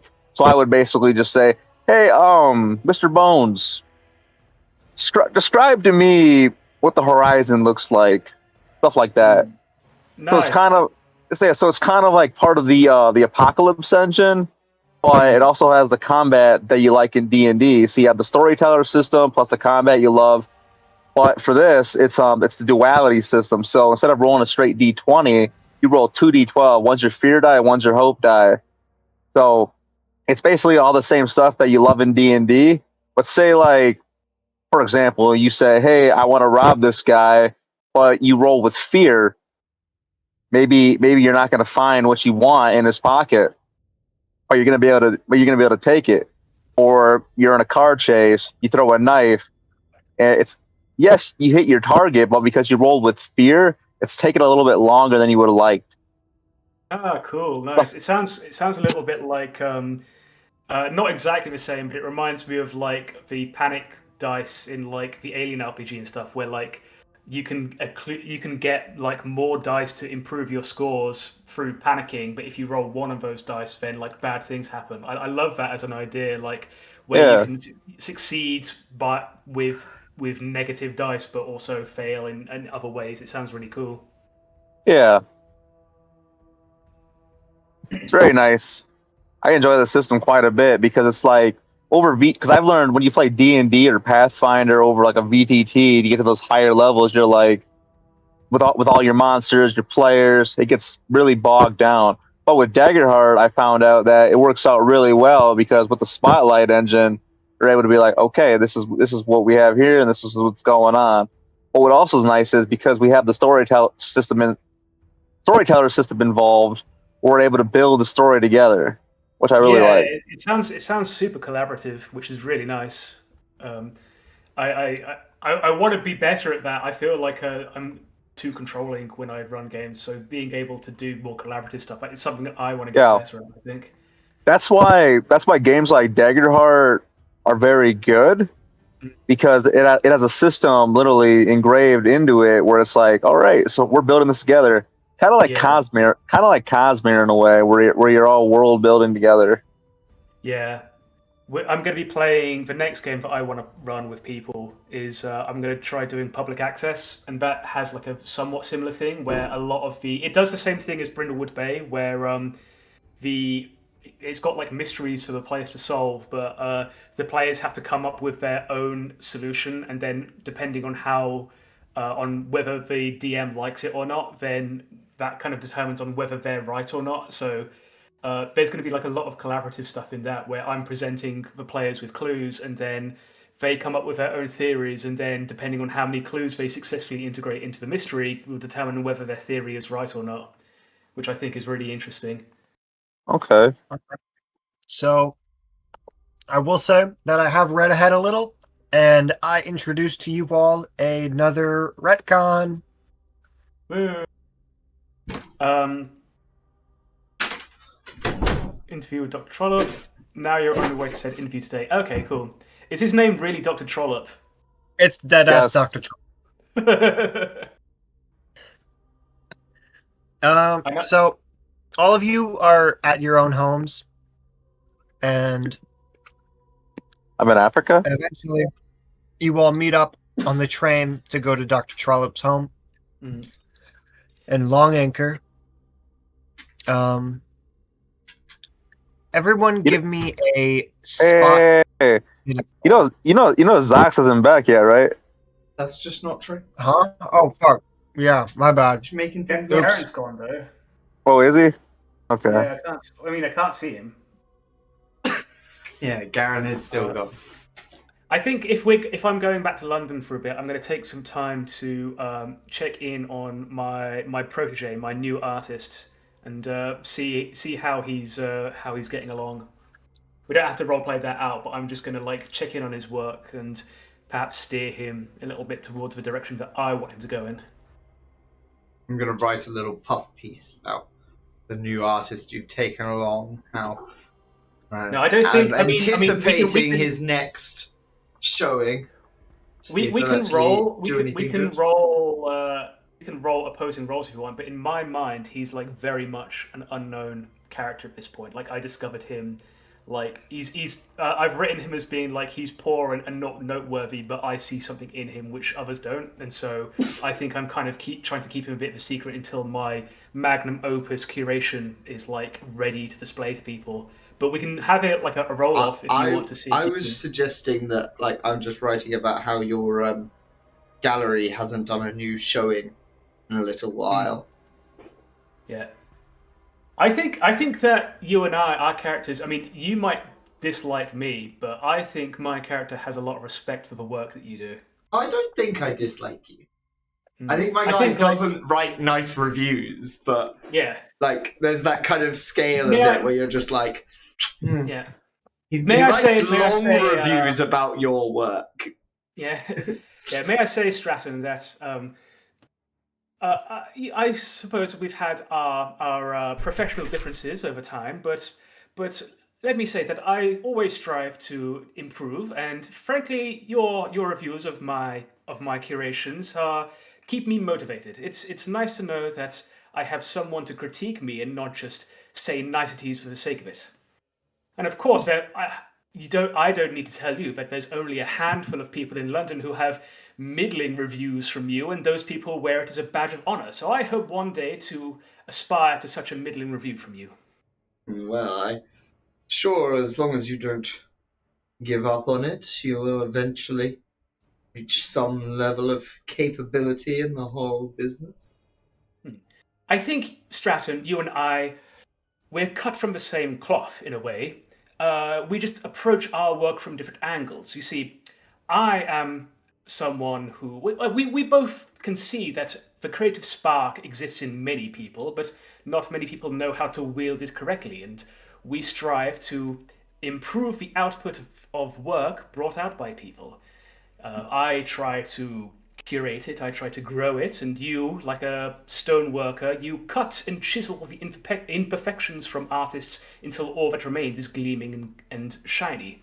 I think that when history remembers us, they'll remember us as being voices that bring about the new age of this generation's artistic expression.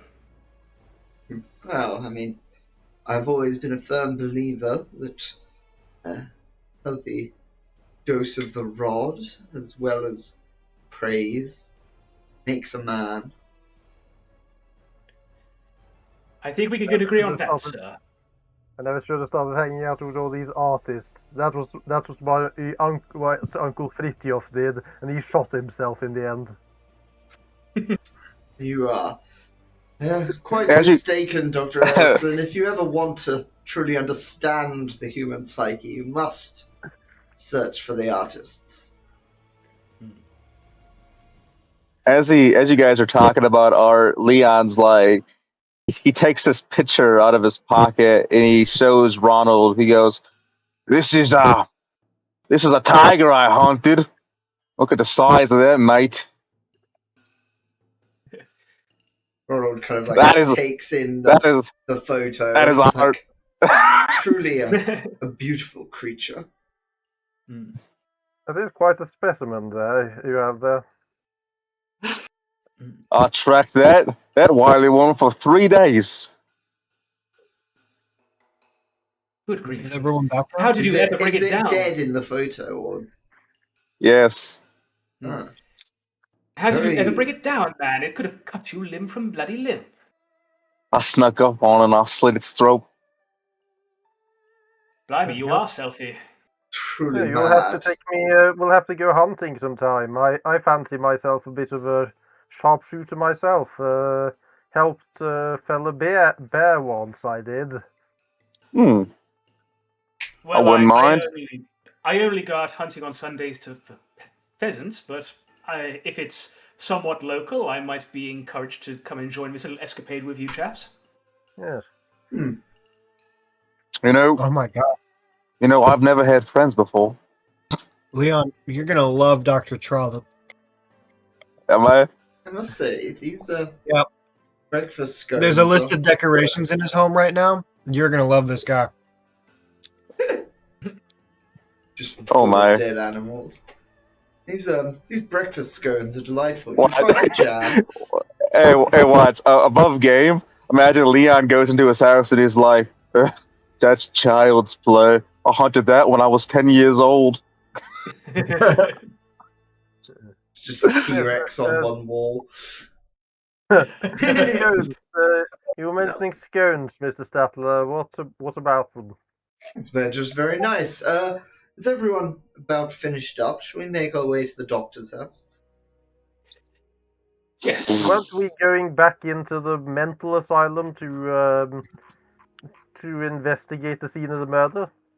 I will ask you to direct your attention to the retcon. Oh, You have been unfortunately transported back to London. Unfortunately. They didn't want us to have a chance to talk with him. And so Yeah, and the we have less- exited the less said stage about- Wales has left. this aura that just kind of like forces all non-Welsh people out of it after like a day. yeah. I imagine we just Wales. moved to the next Wales scene. is just like an entire Lovecraftian entity. Mhm. Well, the less said about the train ride back from Wales, the better. I think Yes, maybe it's- our little conversation was on the train ride. Yeah. Talking about we were in first class having All right, scones and tea. so Hmm. Dr. Trollop's house is actually within walking distance of all of your own. So from your separate homes, you all walk towards his house and meet up at his front door. Would anyone like to make a spot hidden roll? Now, I will. I will say, Oh. right. Only make it if you feel like you need to make it. I think I'm on the alert at the moment. This has all been quite strange. That's a pass. That's a pass. Yeah, I'm not That's going to a roll. hard success for me. I'm not going to roll. I'm going to a doctor's house. I feel quite at ease talking to another man of medicine, surrounded by all these artists. And I think that, personally, my spot hidden isn't good anyway, but even if it was good, I just think that I'm in London now. The murders happened, in a different country. I I'm just gonna. Yeah, and I Wales. assume that we're safe. Yeah. God's own Yeah, well, country. All right. we're back from the Feywild. We're in. You see, Leon, you see in the corner of your eye a sort of tall, thin, darkly dressed man dart behind a corner. It doesn't startle you too much, but you notice the sudden movement, and that's what catches your eye. Mr. Statler, you notice that you actually recall that this very man has been following you for about 2 blocks. I think I would go to Leon with this. Leon, have you spotted that? What's he look like? Is he like kind of scruffy or look more upper crust? Lower social status or higher social status? Well, I'd say a hard success lets you know that it looked like he had a cheap suit on with no tie. All right. As he brings this information to me, I look at him, my new bestie, and I go, shh, and I stealth like the wind. I think the rest of us continue kind of like moving forward to lure this follower into the trap of Leon. And I go behind him and I wrap my arm around him with my knife. I will say you don't find him. What the? What did he That get doesn't on the look stealth roll? He out-stealthed Oh. Leon. We're doomed. Yeah, sorry, chaps. We're not. We're Oh not. shit, should I have made a stealth roll? Hang on. Let me actually make a You don't stealth have roll. to make a roll if you don't want to. You are the DM. No, fuck you. I'll make a stealth roll. Hang I on, don't let me think see if we'll this be guy bringing. has... I don't think we'll be bringing home a taxidermy Nyarlathotep today, chaps. I'm sorry to say. Perfect. It's like the Got his classic ass.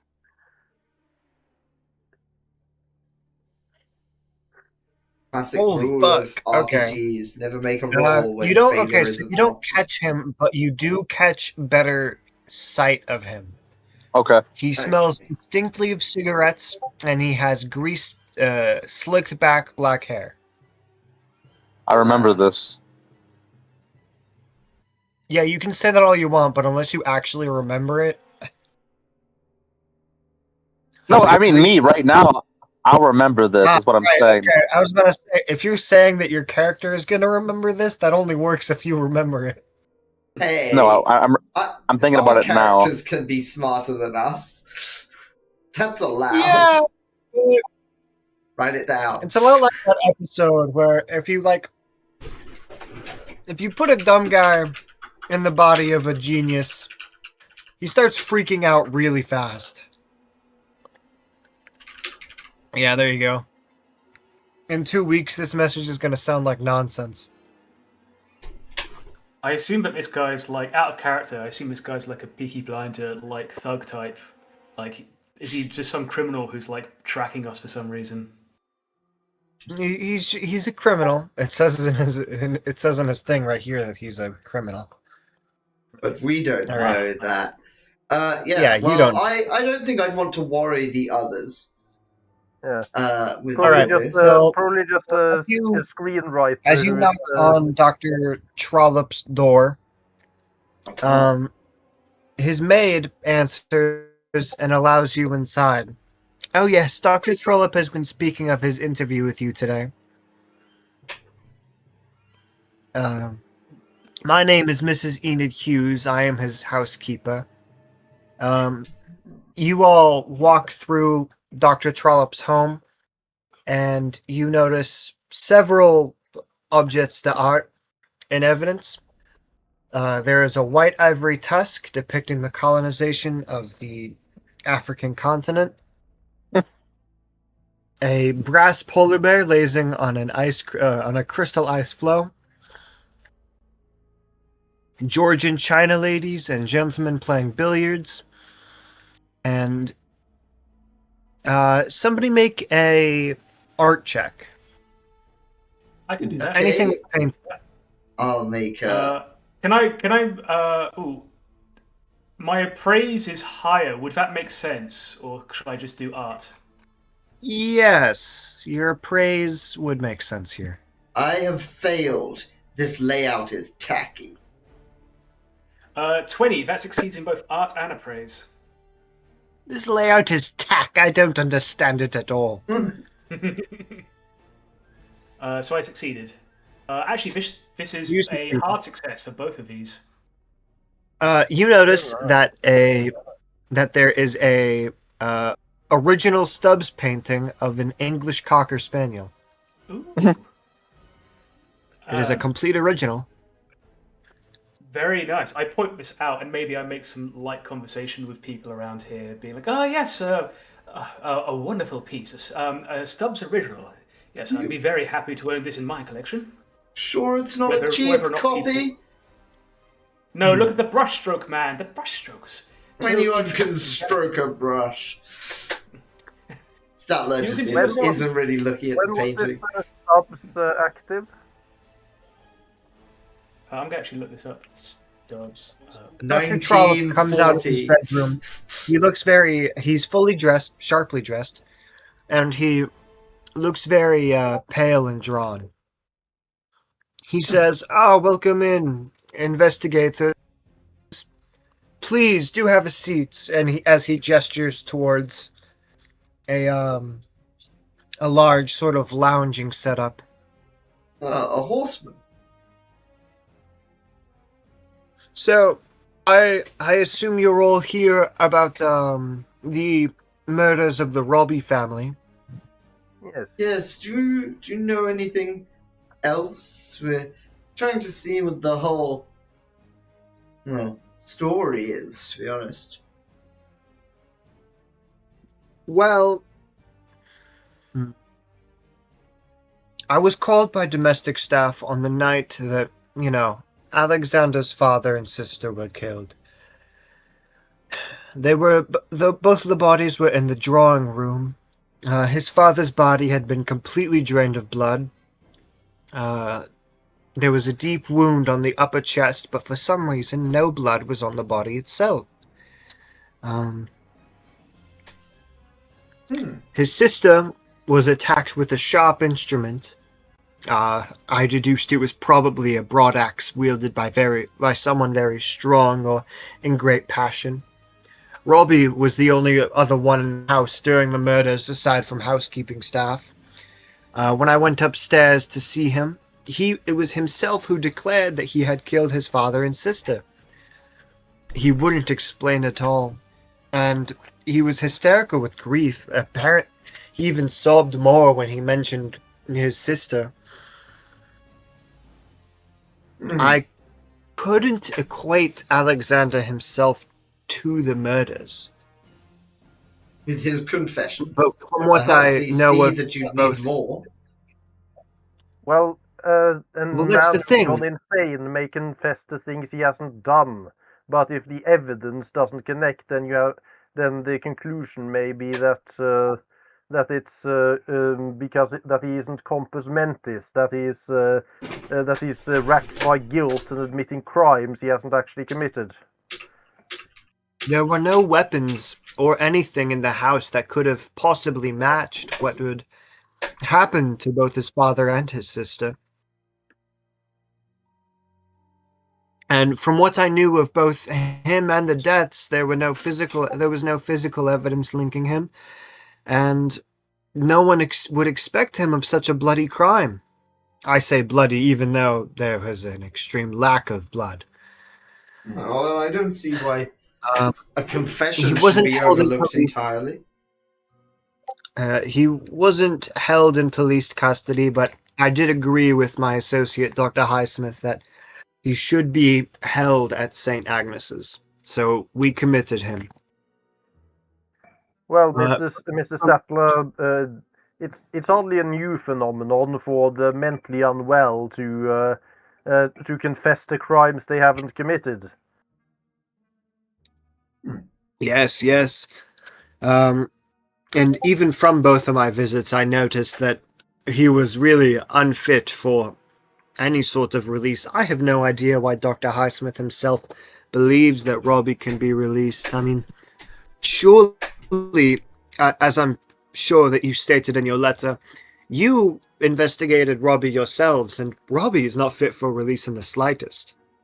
Oh, No. I fear it's some kind. I fear he has some sort of delusions. When I talked to him, it was like I was speaking past him, and he was replying to a conversation we were not having. Right? Finally, somebody else agrees with me. I swear, I read Highsmith's reviews of Robbie's mental state, and I feel like we're talking about two completely different people.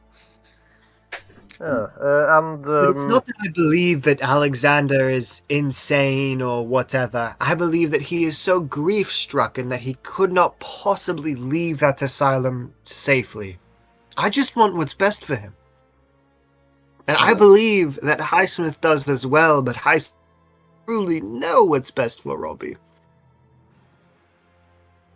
How well do you know Highsmith? Well, It's purely professional, or have you? purely professional, I'd say, although him and I do go out drinking sometimes. Somebody make a spot hidden roll, and even if you're like 5 points close to your success, we'll call it a success. It's going to be a really easy roll. Very bad for me. Oh, that is a very good success. That is a hard succeeded this success. time. Ooh, Hard Is success. that a Yeah, success? that's a hard success for me as well. All right, everybody except for Mr. Baudelaire notices that Dr. Trollope doesn't have a ring on his finger. Hmm. Nor does he. He only has like large portraits of himself. He doesn't have any family or any sort of a wife. That's it. That's all that really gathers. Okay. I wanted to call that out specifically after saying that him and Dr. Highsmith were drinking buddies. I see. Mhm. I gotta make one character that's canonically gay. Send him to jail. Send him to jail immediately, like Oscar Wilde. Prison. I mean, like. Listen, I don't think this story was gonna add any gay characters, so I made one of the single ones. Views of the stream are not the same as the views of 1920s England. We do not believe in chemically castrating all gay people. Yeah, I don't think you'd be able to tell. Darren also doesn't believe in lobotomizing people. Me telling you that he's gay And I don't is even basically. like gin, Yeah, whatever What? happens to You this fucking lied character to is me? not the views of. Yeah. Notice that Jacob never denounced. Oh Mormons, right, though. yeah, I forgot. Oh no. Okay. Him being gay is just like a fun little side detail. That's all. That's fun. Yeah. But yeah, I would. I mean, I think all he's really saying is. I mean, it's information that we kind of had, but some of it we didn't, I suppose, in terms of like the confessions. Yeah. So, Is there Doctor, any, Dr. Mhm. Eilertson, yes? when you spoke with Roby, your idea of his mental state, do you think that he was the type to confess to things he hadn't done? Was that the kind of vibe you were getting? I think he had delusions that he was conducting some important work, that he might have been, that he thinks he is part of some grand plan and therefore may have imagined that he was also the killer, that he has some sort of belief in his own significance in in some great event that is a product of his mental frailty. But Dr. Trollope, he mentioned that he was doing some sort of work with the one Montague Edwards in his this town in Wales. Yes, was he meant to have contact with people outside of the asylum?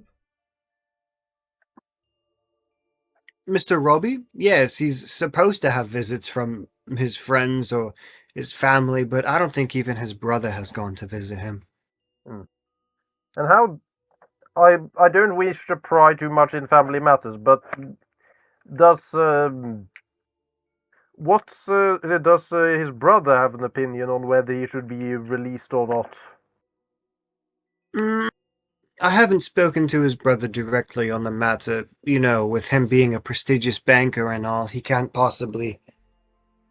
It's better if things are kept quiet on his front for his career.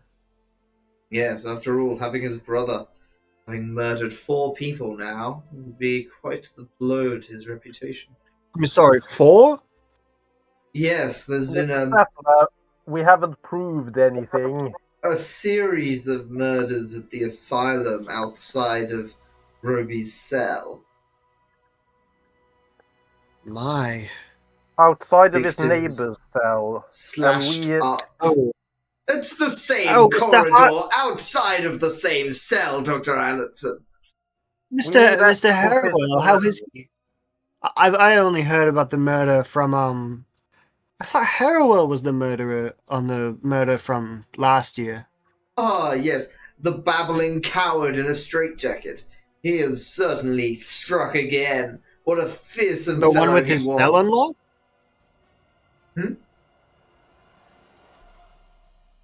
What was that? The one with his cell that was unlocked doesn't seem to lock. I think the lock is busted, last I heard. Yes, he is a vicious killer who, after a year of living there with a cell unlocked and bubbling with desire, struck again. That's very likely, as opposed to the person who's in the asylum because of the murders he's connected with. I would like to point out that Mr. Statler's views are purely his own, and he does not have physical evidence confirming his theories.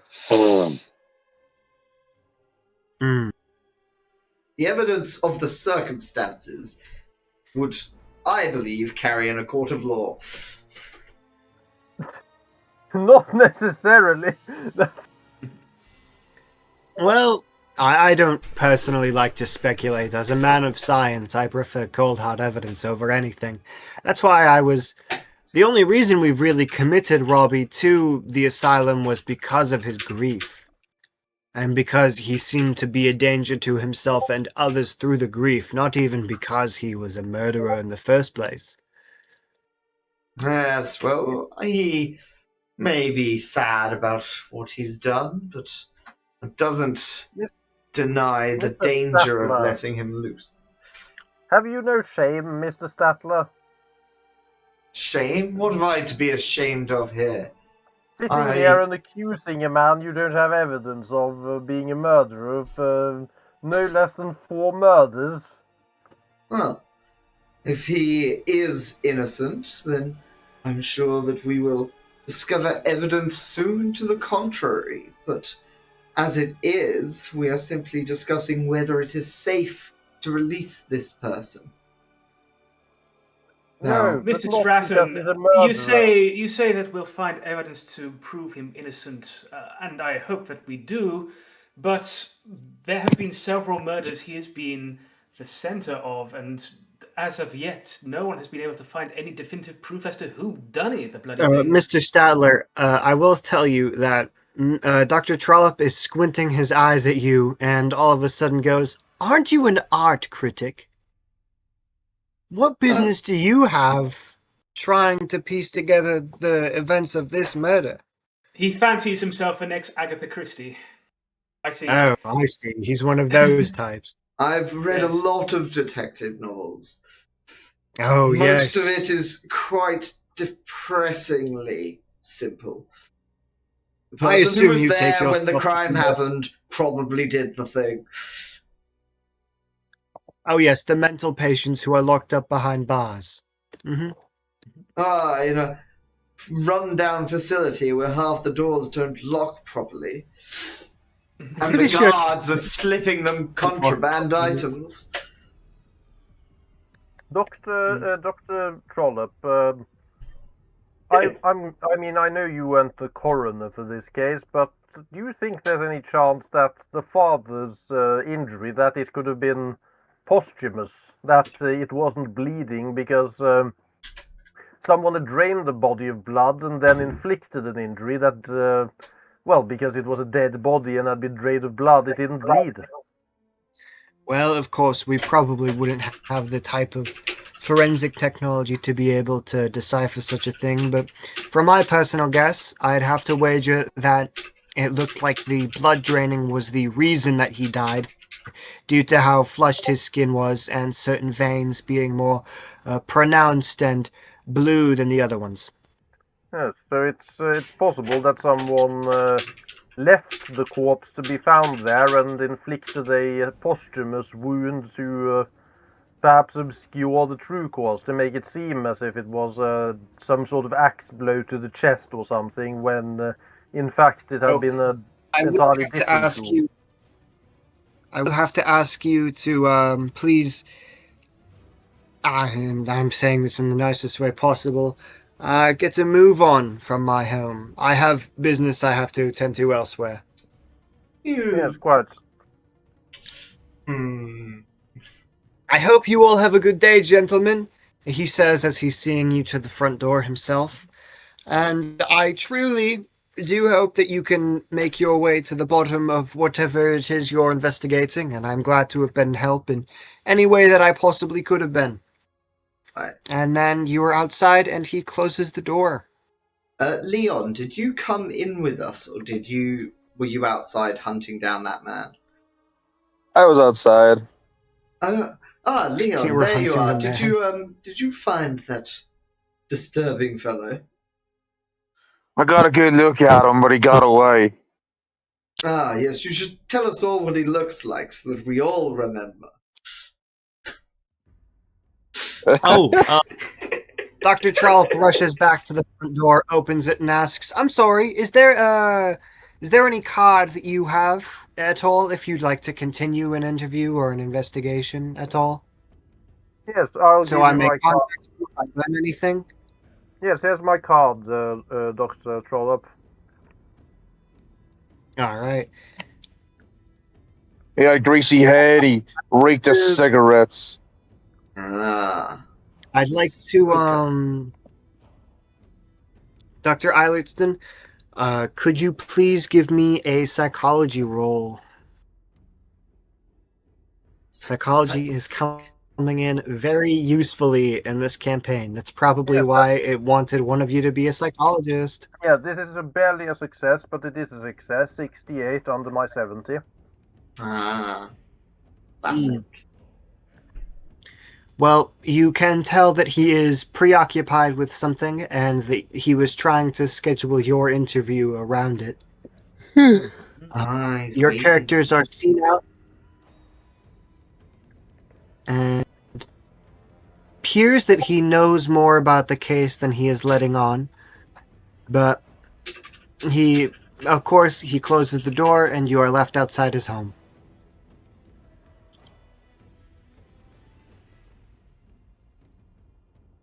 Well, what now? Dun dun dun dun. Back Yeah. back you did. That night, you all return to your homes and you rest. In the first session, do we remember the two people who had dreams? I believe I had a dream. I was in a boat in the ocean, and there were monsters swimming underneath. The other guy's not here. Ah, fuck. Okay. Norman had a dream. All right. So I guess there's I haven't one seen his dreamer. dream, so I don't remember Yes. it. But I could probably find it. I remember him saying that he himself was turning into a strange creature, and then they were all jumping into this pit. Hmm. Okay. I have to wait for the rest of this fucking PDF to load so I can give you your dream tonight, Doctor or Mr. Statler. Mm.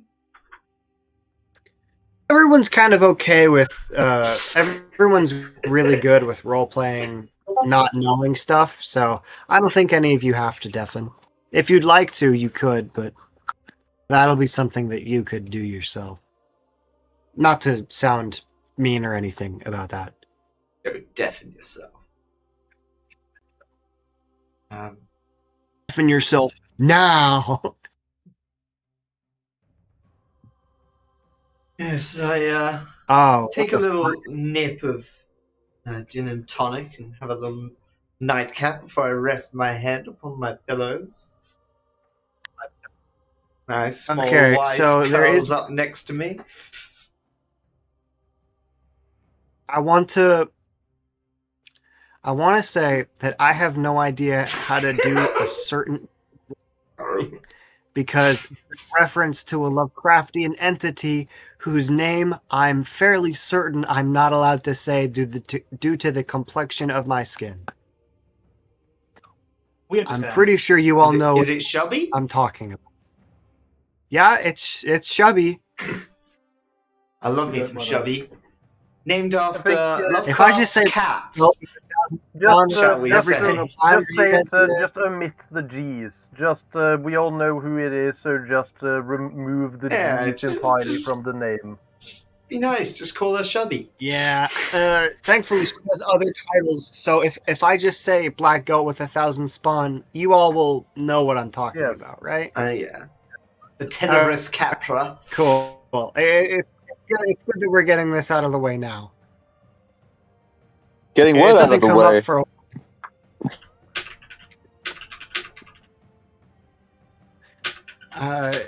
Just so everyone is like clear of what I mean when I say Black Goat with 1,000 spawn. God, where the fuck are these dreams?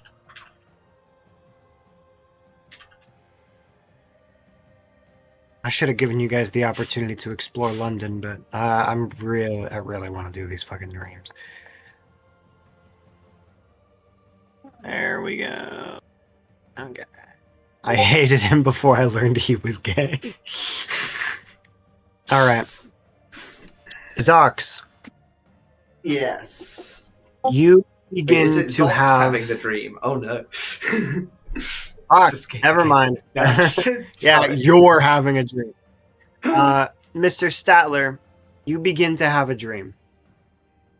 You stand among finely dressed people, talking and laughing. Your surroundings are gracious and music plays, and your eyes are upon a particularly lovely girl here in white lace and muslin.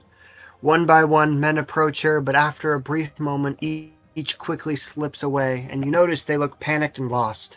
When the last has gone, she raises her fan to her face and turns towards you. You walk over, and then your fingers are against the small of her back, guiding her in the dance. Her perfume fills the room, and now the two of you are alone in a gallery, with glass doors all along one wall. You realize you've not yet seen her face, and suddenly you're afraid.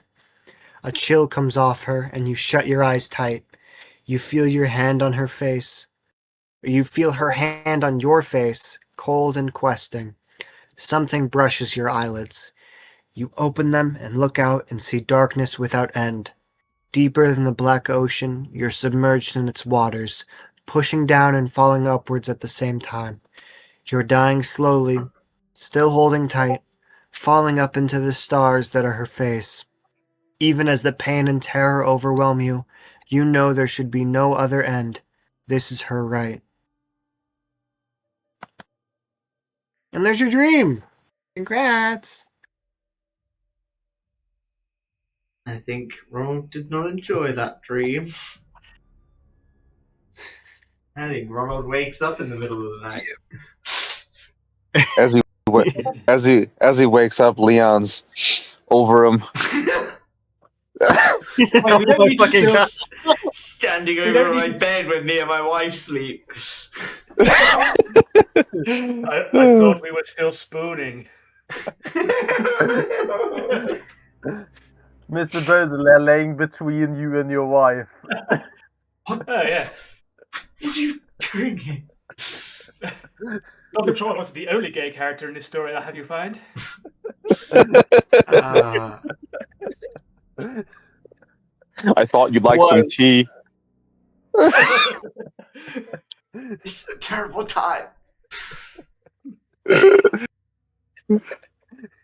Oh, Wait, Mary. So okay, being for real though, not Zoc, God fucking damn it. Ron, you look over to your wife and you feel the exact same thing you felt in the dream, and then you wake up again. Oh no! Fake wife. And then you look over to your wife and she's perfectly fine. I'm just gonna like brush her hair away from her face just to double check. You make sure her face is in space. You gotta be sure. Like, these women, you marry them, see them for the first time, they've got a veil down. And then all of a sudden their face is all of space. It's fucking total catfish. It's fucking 9 times out of 10, I tell ya.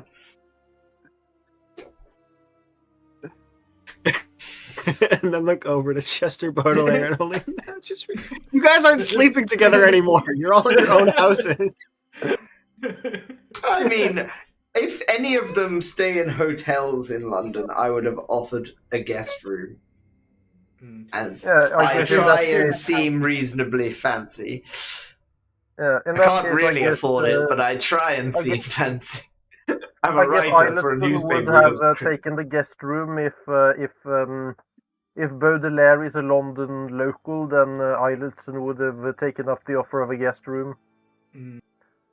Awesome. What- All of you are Presumably sleeping Leon together. would be sleeping in a deer somewhere on the outskirts. Leon's in the of fucking attic, right? No one can find him. Poor Leon. No, he's Leon supposed to be there. sleeps wherever he wants. Yeah.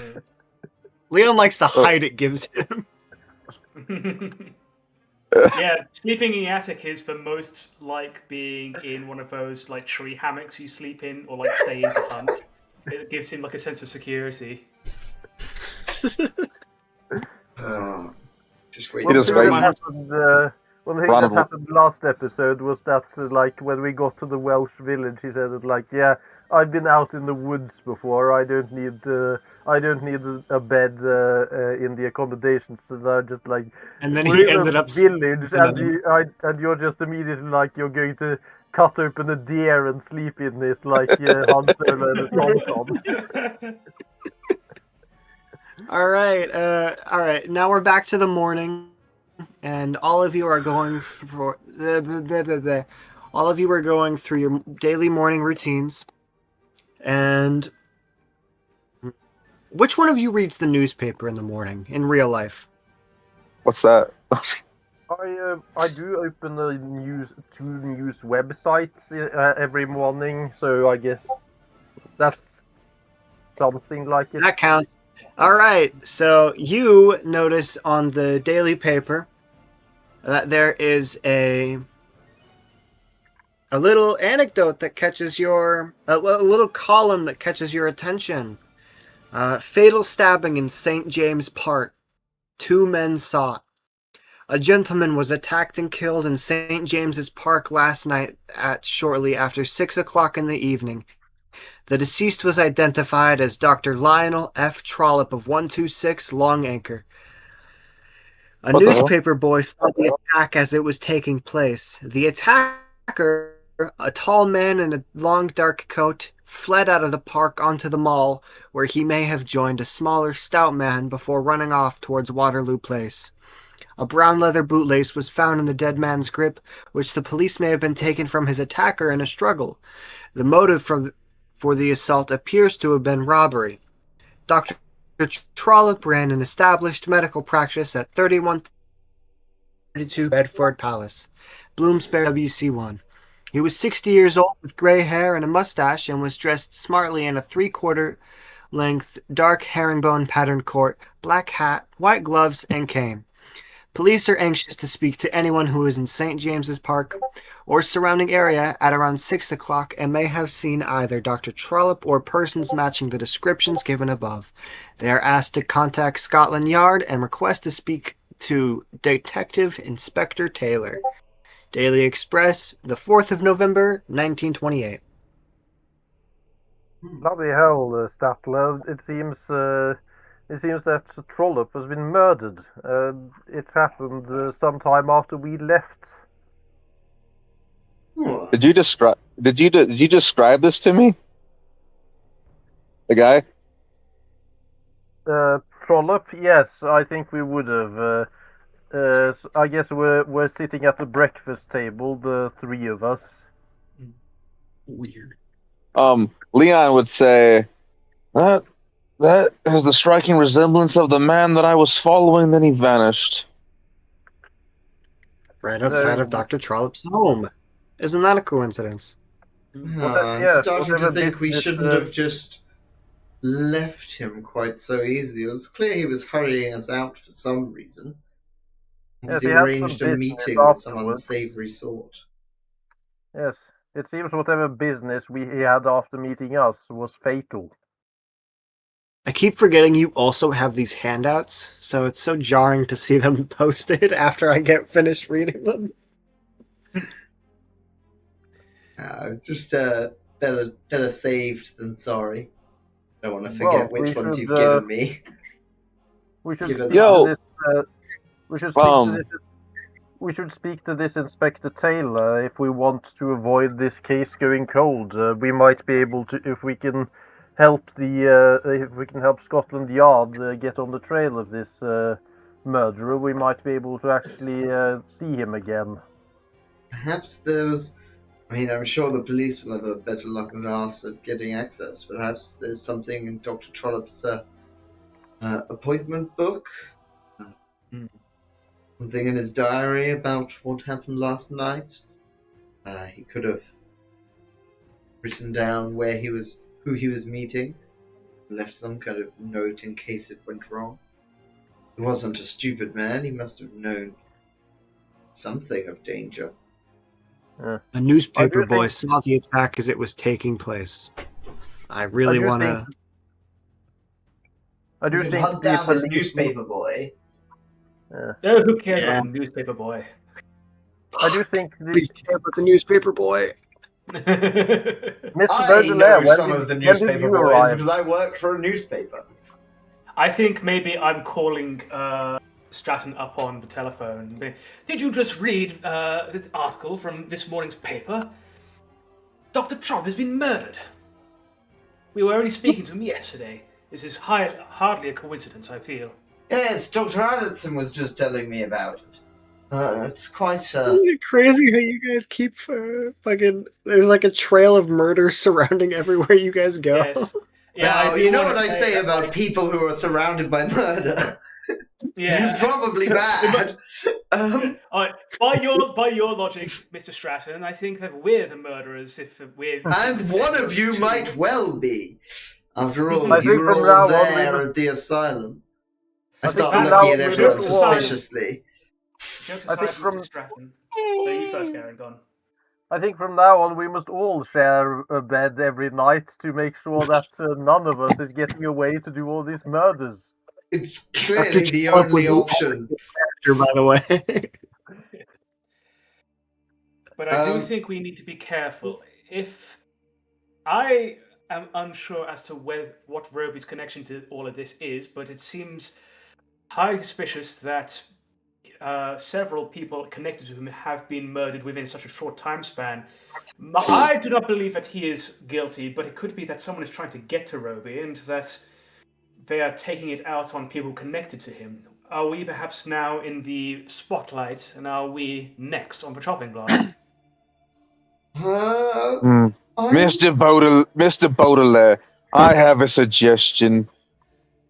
I just go into the asylum. I go into a corner. I watch over Mr. Robbie. If anyone comes in suspicious, I follow them. Look, I man, don't. we can't have you in Wales while we're investigating here. How will we even how will we keep in touch? I do think Leon has a good point, though. I do think we need to have someone keeping an eye on Roby. Whether or not we do it stealthily or whether we come bearing our hearts on our chest to the hospital staff is up to debate, but I think it would be wise to keep an eye on him. It Yes, seems well, to I be think the one common denominator across all of these murders is that barely anyone understands who or what did this thing. Uh, and so I think having someone, especially with combat experience, being able to potentially witness this fiend in the night, it might help us determine once and for all what's going on. Well, yes, I well, think Highsmith is being rather cagey and keeping us out of the asylum ever since that new murder went down. So if we would probably end up having to enter without his permission if we were to do something like that. But for now, I think we need to talk to this Inspector Taylor, see if we can make sure this case doesn't go cold. well, I think that it's quite clear there's three paths forward here. We need someone to gain access to the doctor's house again to check his appointment. One of us at least needs to talk to the detective inspector, and then I believe I can Actually, seek out speaking this. of, you know what? Let's go with Statler. As a critic, do you think your phone number would be publicly available? I don't get the feeling it. I mean, like it would be in the Do you phone book. be in some- Everyone would be in the phone. Yeah, you'd Oh, be in some Yeah. type of phone. or would it be an I- operator You received a call. nowadays? They'd ask to be connected to me. I think. I'm happy for this to go to Statler, but I think my phone number would be very public because I'm a curator, and so I'm hoping that people call me asking to display their works or things. Yeah. Let me just see if this soundboard, the built-in soundboard, has anything that I can use for this. Anything that sounds adjacent to a phone ringing.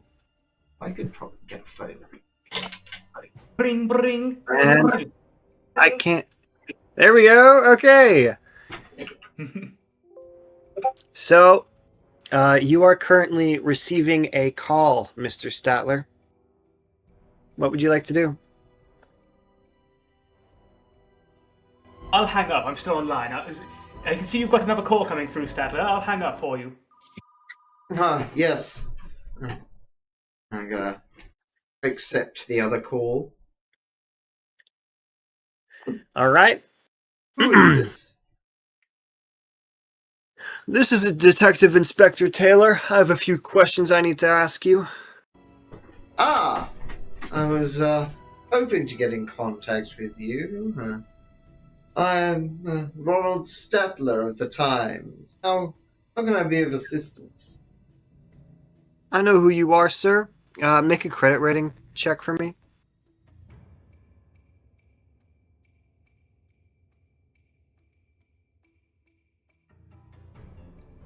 That's a fail. That's a fail. All right. I don't know who you are, sir, but your name was present in the appointment book of Dr. Trollope. It says here you had an interview with him yesterday. Do you mind telling me how that went? What business you had with him? Well, see, we've been investigating the mental health of an old patient of his, one Alexander Roby. The whole thing seems a bit fraught, to be honest. There's been quite the string of bad fortune around the whole thing.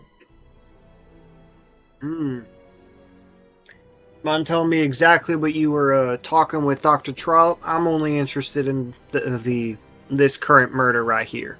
Oh, well, you see, it's quite simple. Myself, art critic, Dr. Eilertson, a psychologist, Leon, a big game hunter from the south and southern tip of Africa, and a gallery owner visited him to ask him questions about the mental health of a murder suspect in North Wales.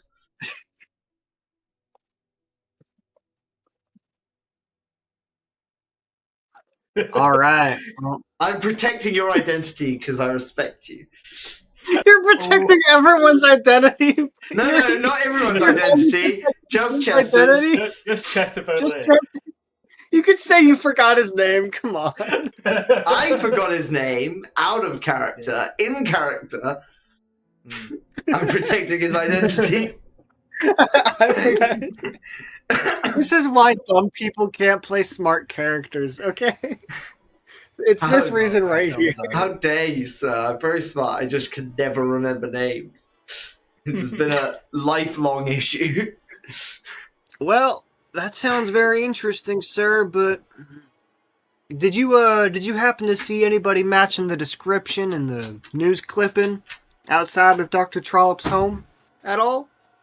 There was one suspicious-looking fellow, yes. I believe a friend of mine attempted to confront him for his obviously criminal intent, but he slipped away. Is your friend currently with you right now? Could you put him on the phone? One moment. Leon? Yes. As he's chowing down on some cereal. The police want to speak with you. What I'm eating. He is currently having breakfast. Could you call back in about 1 hour or so? 30 minutes to an hour. That's how long it takes to chow down a bowl of cereal as fast as possible. All right, sir. I'll call back in an hour to get the rest of the details from you and your friend. But thank you kindly for your time. And then you hear the line click as it goes dead. Shall we head out for the day? Doesn't even wait for the call. You have a call in an hour Leon has a call in an hour. Yes. at your house. Shall we go out for this? I can't imagine you talking to your wife. I'm imagining you're talking to the fucking 3 other men you're sleeping with. Can I? Did you, Can I call up? Ah! How has this game just become 1920s Yowie Simulator? Can I call up the newspaper? Because you all insisted on sleeping in the same bed together. That's how. It was a character choice. Yeah, character choice was becoming gay. I thought it was a sleepover. He said it'd be fun. It was fun. I had a great time. 5-star review. Look, men used to be able to sleep together for body heat all the time back in the day. Man, You know, in my hunts in Africa, we use that for the body heat so we don't freeze. when in 60 years, when Statler's on his deathbed and he finally gains access to hentai, he's going to give some good reviews. First time in his life. It's gonna be the only part he likes. All right, so I would like to call up the newspaper where I work and see if they can gain access to this newspaper boy who witnessed this murder, so that we can get the information. Yeah. Bring, click. Hello? It's Ronald. Ronald, how's it going? Oh, hey, Ronald. So, what do you want, man? Did you hear about that new murder? He says, not knowing how to make small talk. Dreadful business. We just saw him earlier that night, the doctor. We're doing a little reporting, you know, trying to figure out some interest about a banker's son who's gone doolally and just keeps topping people off.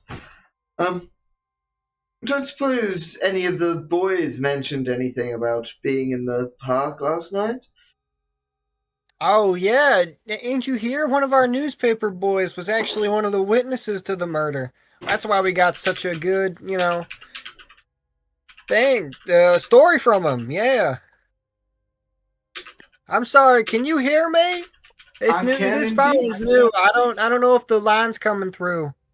Which one of the boys was it? Do you know? It was what's his name again? Tommy Wilson. He's over in St. James Park. That's where he always is. Oh, that's thank He you for didn't that, get the Eddie. day off just 'cause, he didn't get the day off just because he done witnessed a murder. No, he's still gonna be there if you want to go investigate. I mean, witnessing a murder. What else could a newspaper boy hope for? He could move up in the world if he takes some interesting I'm notes. pretty excited about it. Yeah. Well, Eddie, it's been lovely to talk to you. I hope the wife and kids are all doing all right. Yeah, my wife and kids, they're doing fine. Excellent, excellent. Well, I do have to rush. I'm afraid. Expecting another call and got to get out to St. James's Park. All right, well, I go hang on up. and have fun at the park now. He says. You both hang up at the same time. All right, so you guys go to St. James's Park. I mean, Leon can have his phone call with the police if he needs to. All right. What's a phone? Ah, I Fuck. love it. It's like talking to someone. When was the last time you came back from the bush? Hello, can I have access to a boy, please? No. Did you go out into the bush circa 1880 and then just never come back until now? Listen. Me and my contacts, we contact each other through the art of carrier pigeons. Yes, I and haven't. this is like a pigeon that carries a signal down the telephone wire. This sounds like black magic to me. Are you a witch? No, it's simply electricity. I think if The you burn down telephone Mr. was Hinckley's invented home, when you were born. I hate crime. The telephone was already invented when you were born, Leon. We were too poor to afford one of them, Ah, so that's why we had to hunt. yes. Well, anyway, the police want to speak to you, and I hold out the phone to him. Hello. It's one of those ones where you hold like the receiver, and it's a big block. All right. Leon, the police. Hang on. I have to find the fucking cop character again so I can get back into character. There we go. Hello? Johnny Who's Police. this? Hello. Hello. You mind stating your name, sir? You've contacted Scotland Yard. Were you called me? Hello. Do you mind stating? Motherfucker. That was out of character. I'm sorry. You mind stating your name, sir? This is Detective Inspector Taylor. Do you mind telling me who this is? I'm my name's Leon. The Leon from Dr. Trollop's appointment book. Did you have an appointment with Dr. Trollop yesterday? I suppose, but I never went inside. Oh, okay. Your friend earlier said that you caught the appearance of a man outside of Dr. Trollop's home. Do you mind explaining to me what you saw? Yeah. He was a plebeian-looking fella. He had black, greasy hair, and he reeked of cigarettes. But then he was gone, which is rare, because nobody eludes me. Nobody. Thank you for this information, sir. We will do as much with it as we can. Reeks of cigarettes, greased back hair. All right, have a good day now.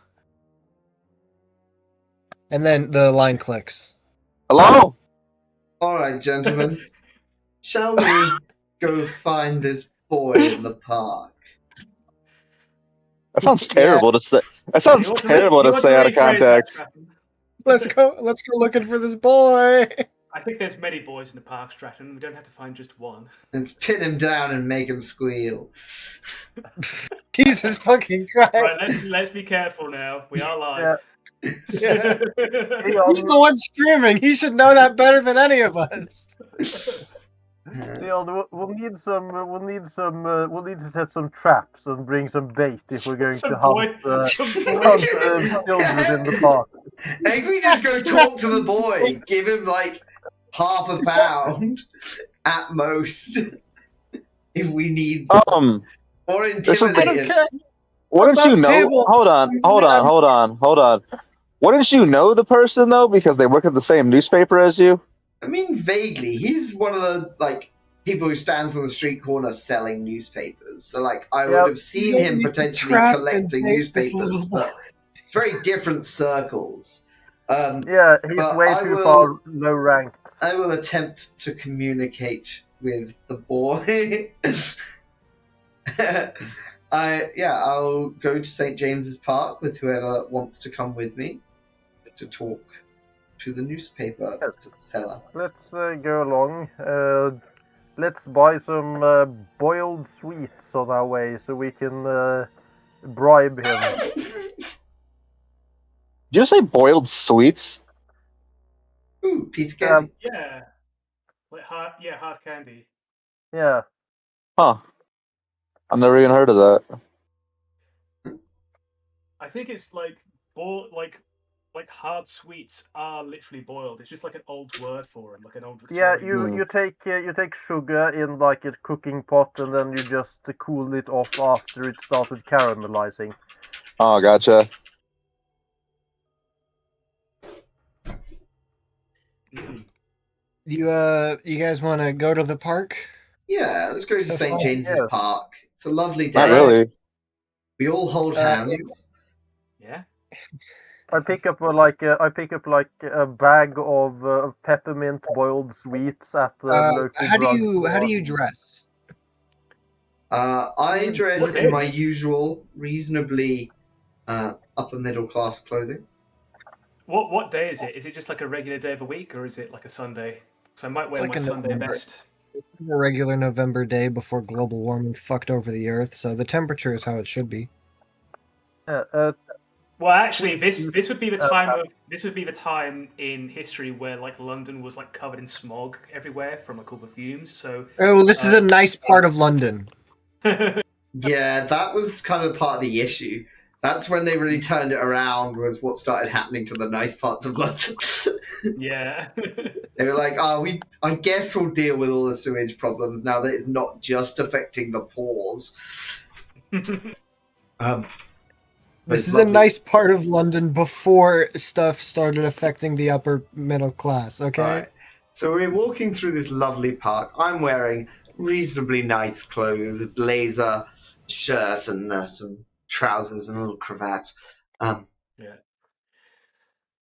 I've got one of those hats on. I don't know the name of them. I'll have to look it up real quick. But they're like those very typical 1920s like straw hats. Oh, I know the ones you mean, a boater. Yes, exactly. Yeah. Yes, I'm wearing my tweed suit and a hat like Baudelaire's.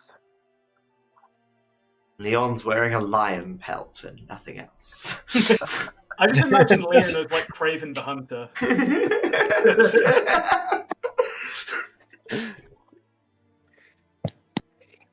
The only editing he's done to it is like buttons so he can close it up in the middle. But yes, It's also I'm what he carrying calls the lion. This is Buttons. Oh, he's literally wearing like a pants and a shirt all made out of lion. It's Yeah. just How- as how the kids would say nowadays, this is Gucci. So there's your like fleet. 3 dandies like walking down a park, and then this guy in just like this massive like hulking lion suit. So 3 twinks and their bear all go to the St. James Park.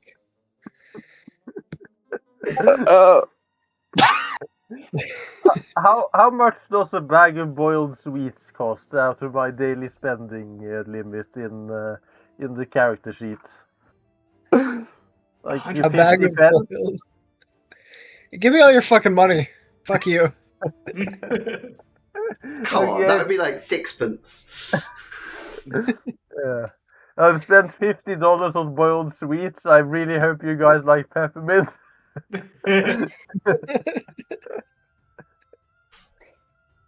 If we're buying like Freddos in modern day UK, then it would like cost us a mortgage to buy a Freddo. So Jesus. They used to be pennies. There used to be pennies. Fuck. Ah, They stopped making them here. Freddo inflation Oh, is really? insane. Okay. Just watching it over my Now we lifetime. either have to round everything up to the fucking to 5 cents. It sucks. So do we see this? So all of you, you see the boy like immediately. You Yes, recognize I him always because can you see spot a him. boy. Shut the fuck up. He looks oh my god, you guys know the fucking little Timmy from that, what is it Carol. called? Christmas A Night Story? Before Christmas? yeah, Christmas Yeah, Carol. Christmas Carol. Yeah, Christmas Story. Tiny Tim. A Christmas Carol. Yeah, Yeah, he's a little yeah. street Well, urchin. this is Tiny Tom. Yeah, if he wasn't And paralyzed. he is, no, he's not paralyzed, but his sense of smell doesn't work, which is still a very real disability. You better go real Cockney for this boy. That's what I'm expecting now. Yeah. Fuck, I can't do a Cockney accent. Every time I think of one, I always think of a London accent. That's the I same know. thing. You all right there, mister? Today, No, why is no, Christmas mine's gonna Day? be even worse than that. I Alright, will get ready approach for a Tom very and I'll be like, out-of-place accent. I'll kind The of moment start, you approach, all right. I'll start The, kind the of like, moment you approach this boy, he goes, "Oi, bruv, what you all on about, eh? Tom, isn't it? Yeah. Been Yeah, bruv, what's it to you? selling papers all night, have you? I start like Yeah, pull out a pound witnessed me coin murder and just last start night, I rubbing did. it between my fingers.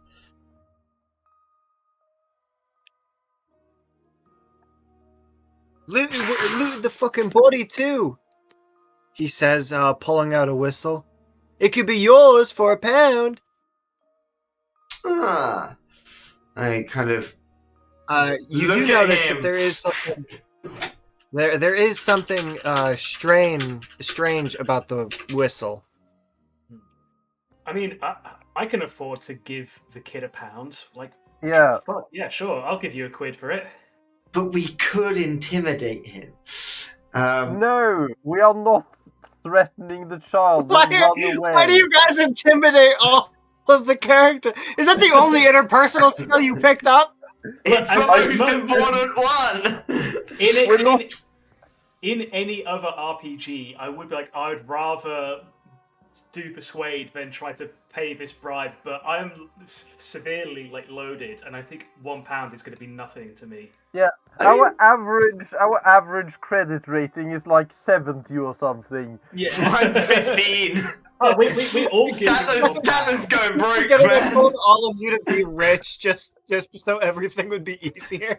No, Statler's going broke. Statler just does not make a lot of money writing bad reviews about everything he sees. It's not a winning strategy. I pull out a pound coin and the bag of boiled sweets and like the whistle and some information would be lovely. We're investigating the murder, you see. Yes, what did you see last night? I saw a guy fucking shiv another bloke in the middle of the street. Yes? Which street? was it, That street, I was it- point. He points just up to the pathway where there's still blood and like constables investigating and writing shit down. Over there! And it was Before I a reported anything, I saw this little whistle attached to a little shoelace type thing in the man's hand, and I took it. It looked important. So wait, you do have the whistle in your hand, right? yes.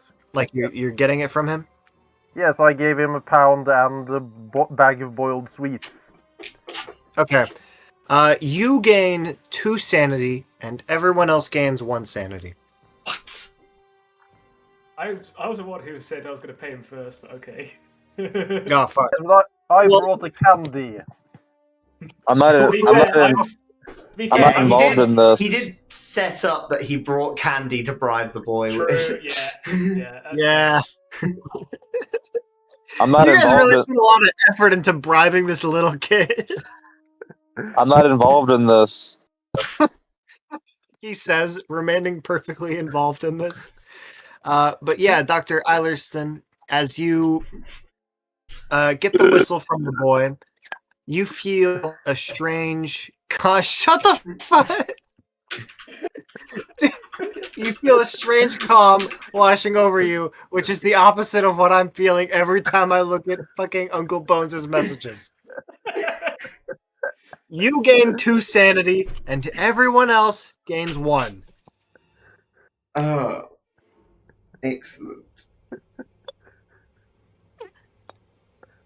Well, that's very helpful, But Tom. that's all I know, bruv. Alright, so if you don't mind, buzz off. I gotta sell these papers to people who aren't just gonna bribe a little boy for his whistle. Yeah, just one last thing. The man who stabbed him was thin, lean, and dressed in black, right? Yeah? That's how most Yeah. people who do stabbings are. Would you Yeah, but recognize him if you saw him again? Probably not. You know how many people are dressed in black at night? Pretty much everyone doing a stabbing. Very well. What did you You're a roll very for? quick-witted boy. This is a very cynical boy. I think this boy might be overall useless. He gave you the whistle. The whistle is important, I'll tell you. Ella doesn't believe in whistles. He doesn't believe in What the boys. fuck does that mean? I don't know. He's like, it's a whistle. It's not a murder weapon. Statler, what did you roll for? Stadler, I despite- rolled to despite- move the rolling thing back to the bottom of the chat.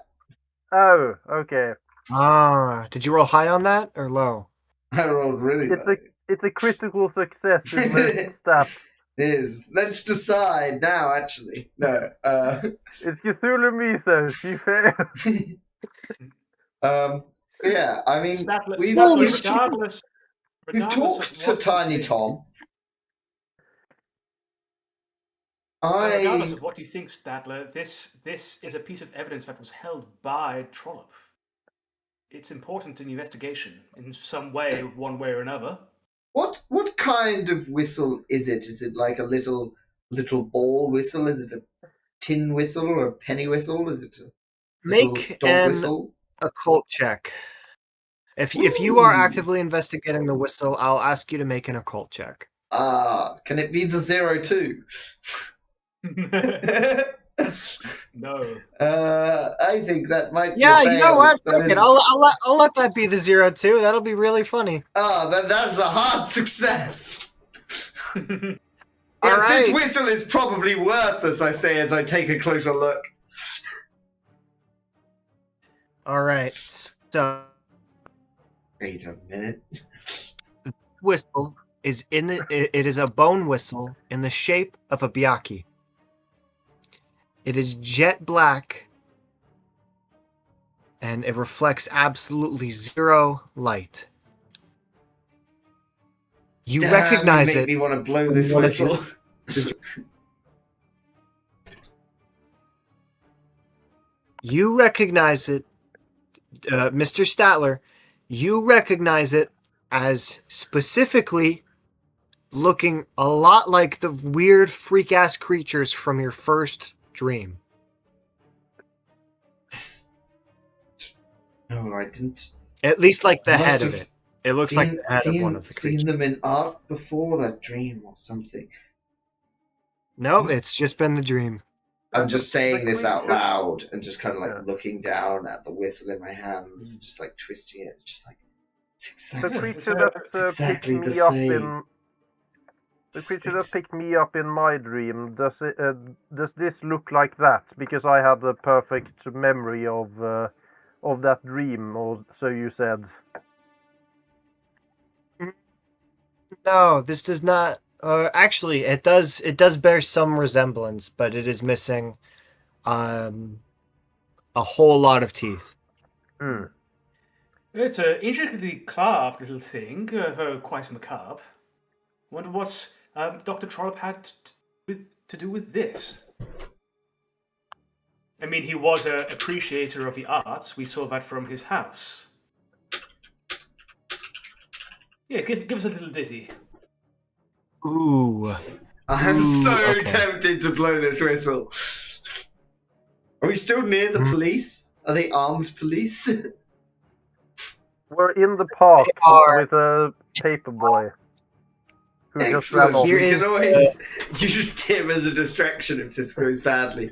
Sattler is going to kind of absent-mindedly lift the whistle to his lips quite slowly, like.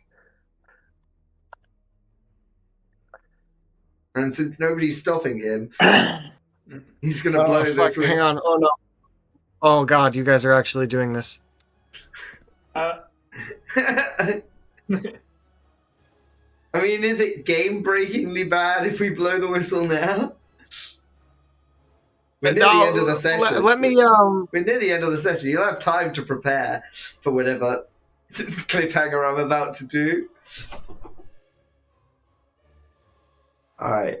See if I can get a good whistle. Okay.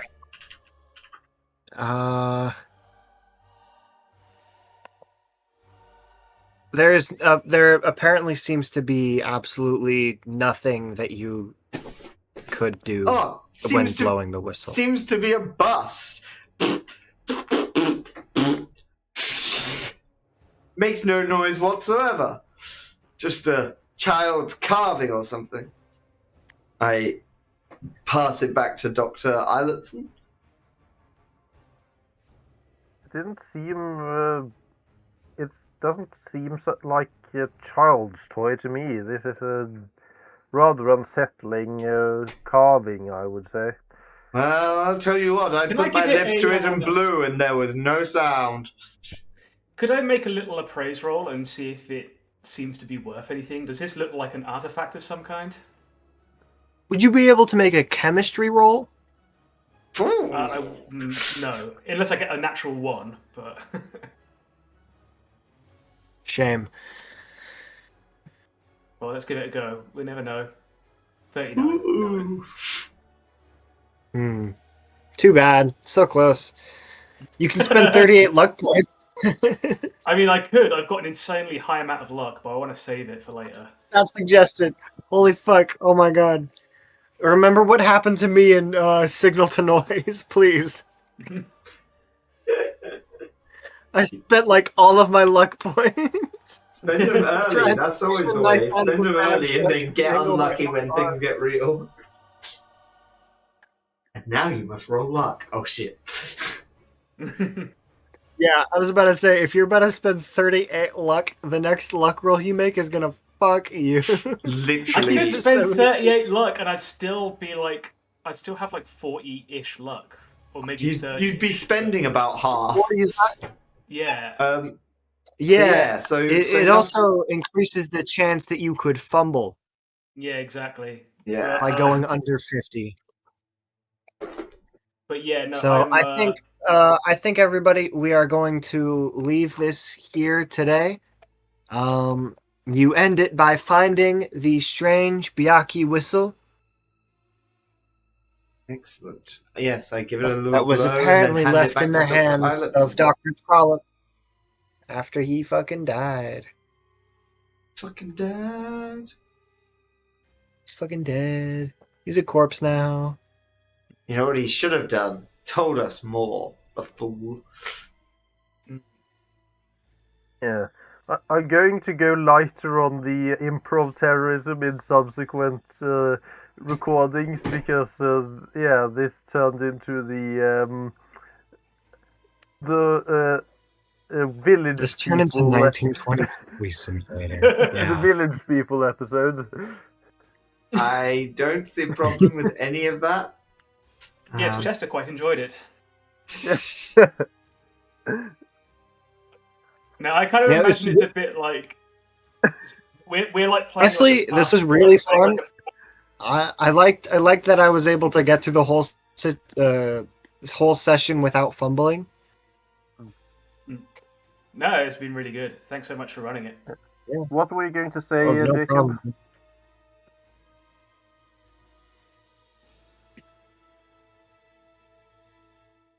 Oh, me. You know, I Sorry, think just- my I just- employer gives me every Thursday off now. I think she misheard me when I said I wanted every other Thursday off. Oh, I Not mean, the worst that's thing in good the for world. you, right? That's not the worst thing in the world, but I have next Thursday off as well. So that's You cool.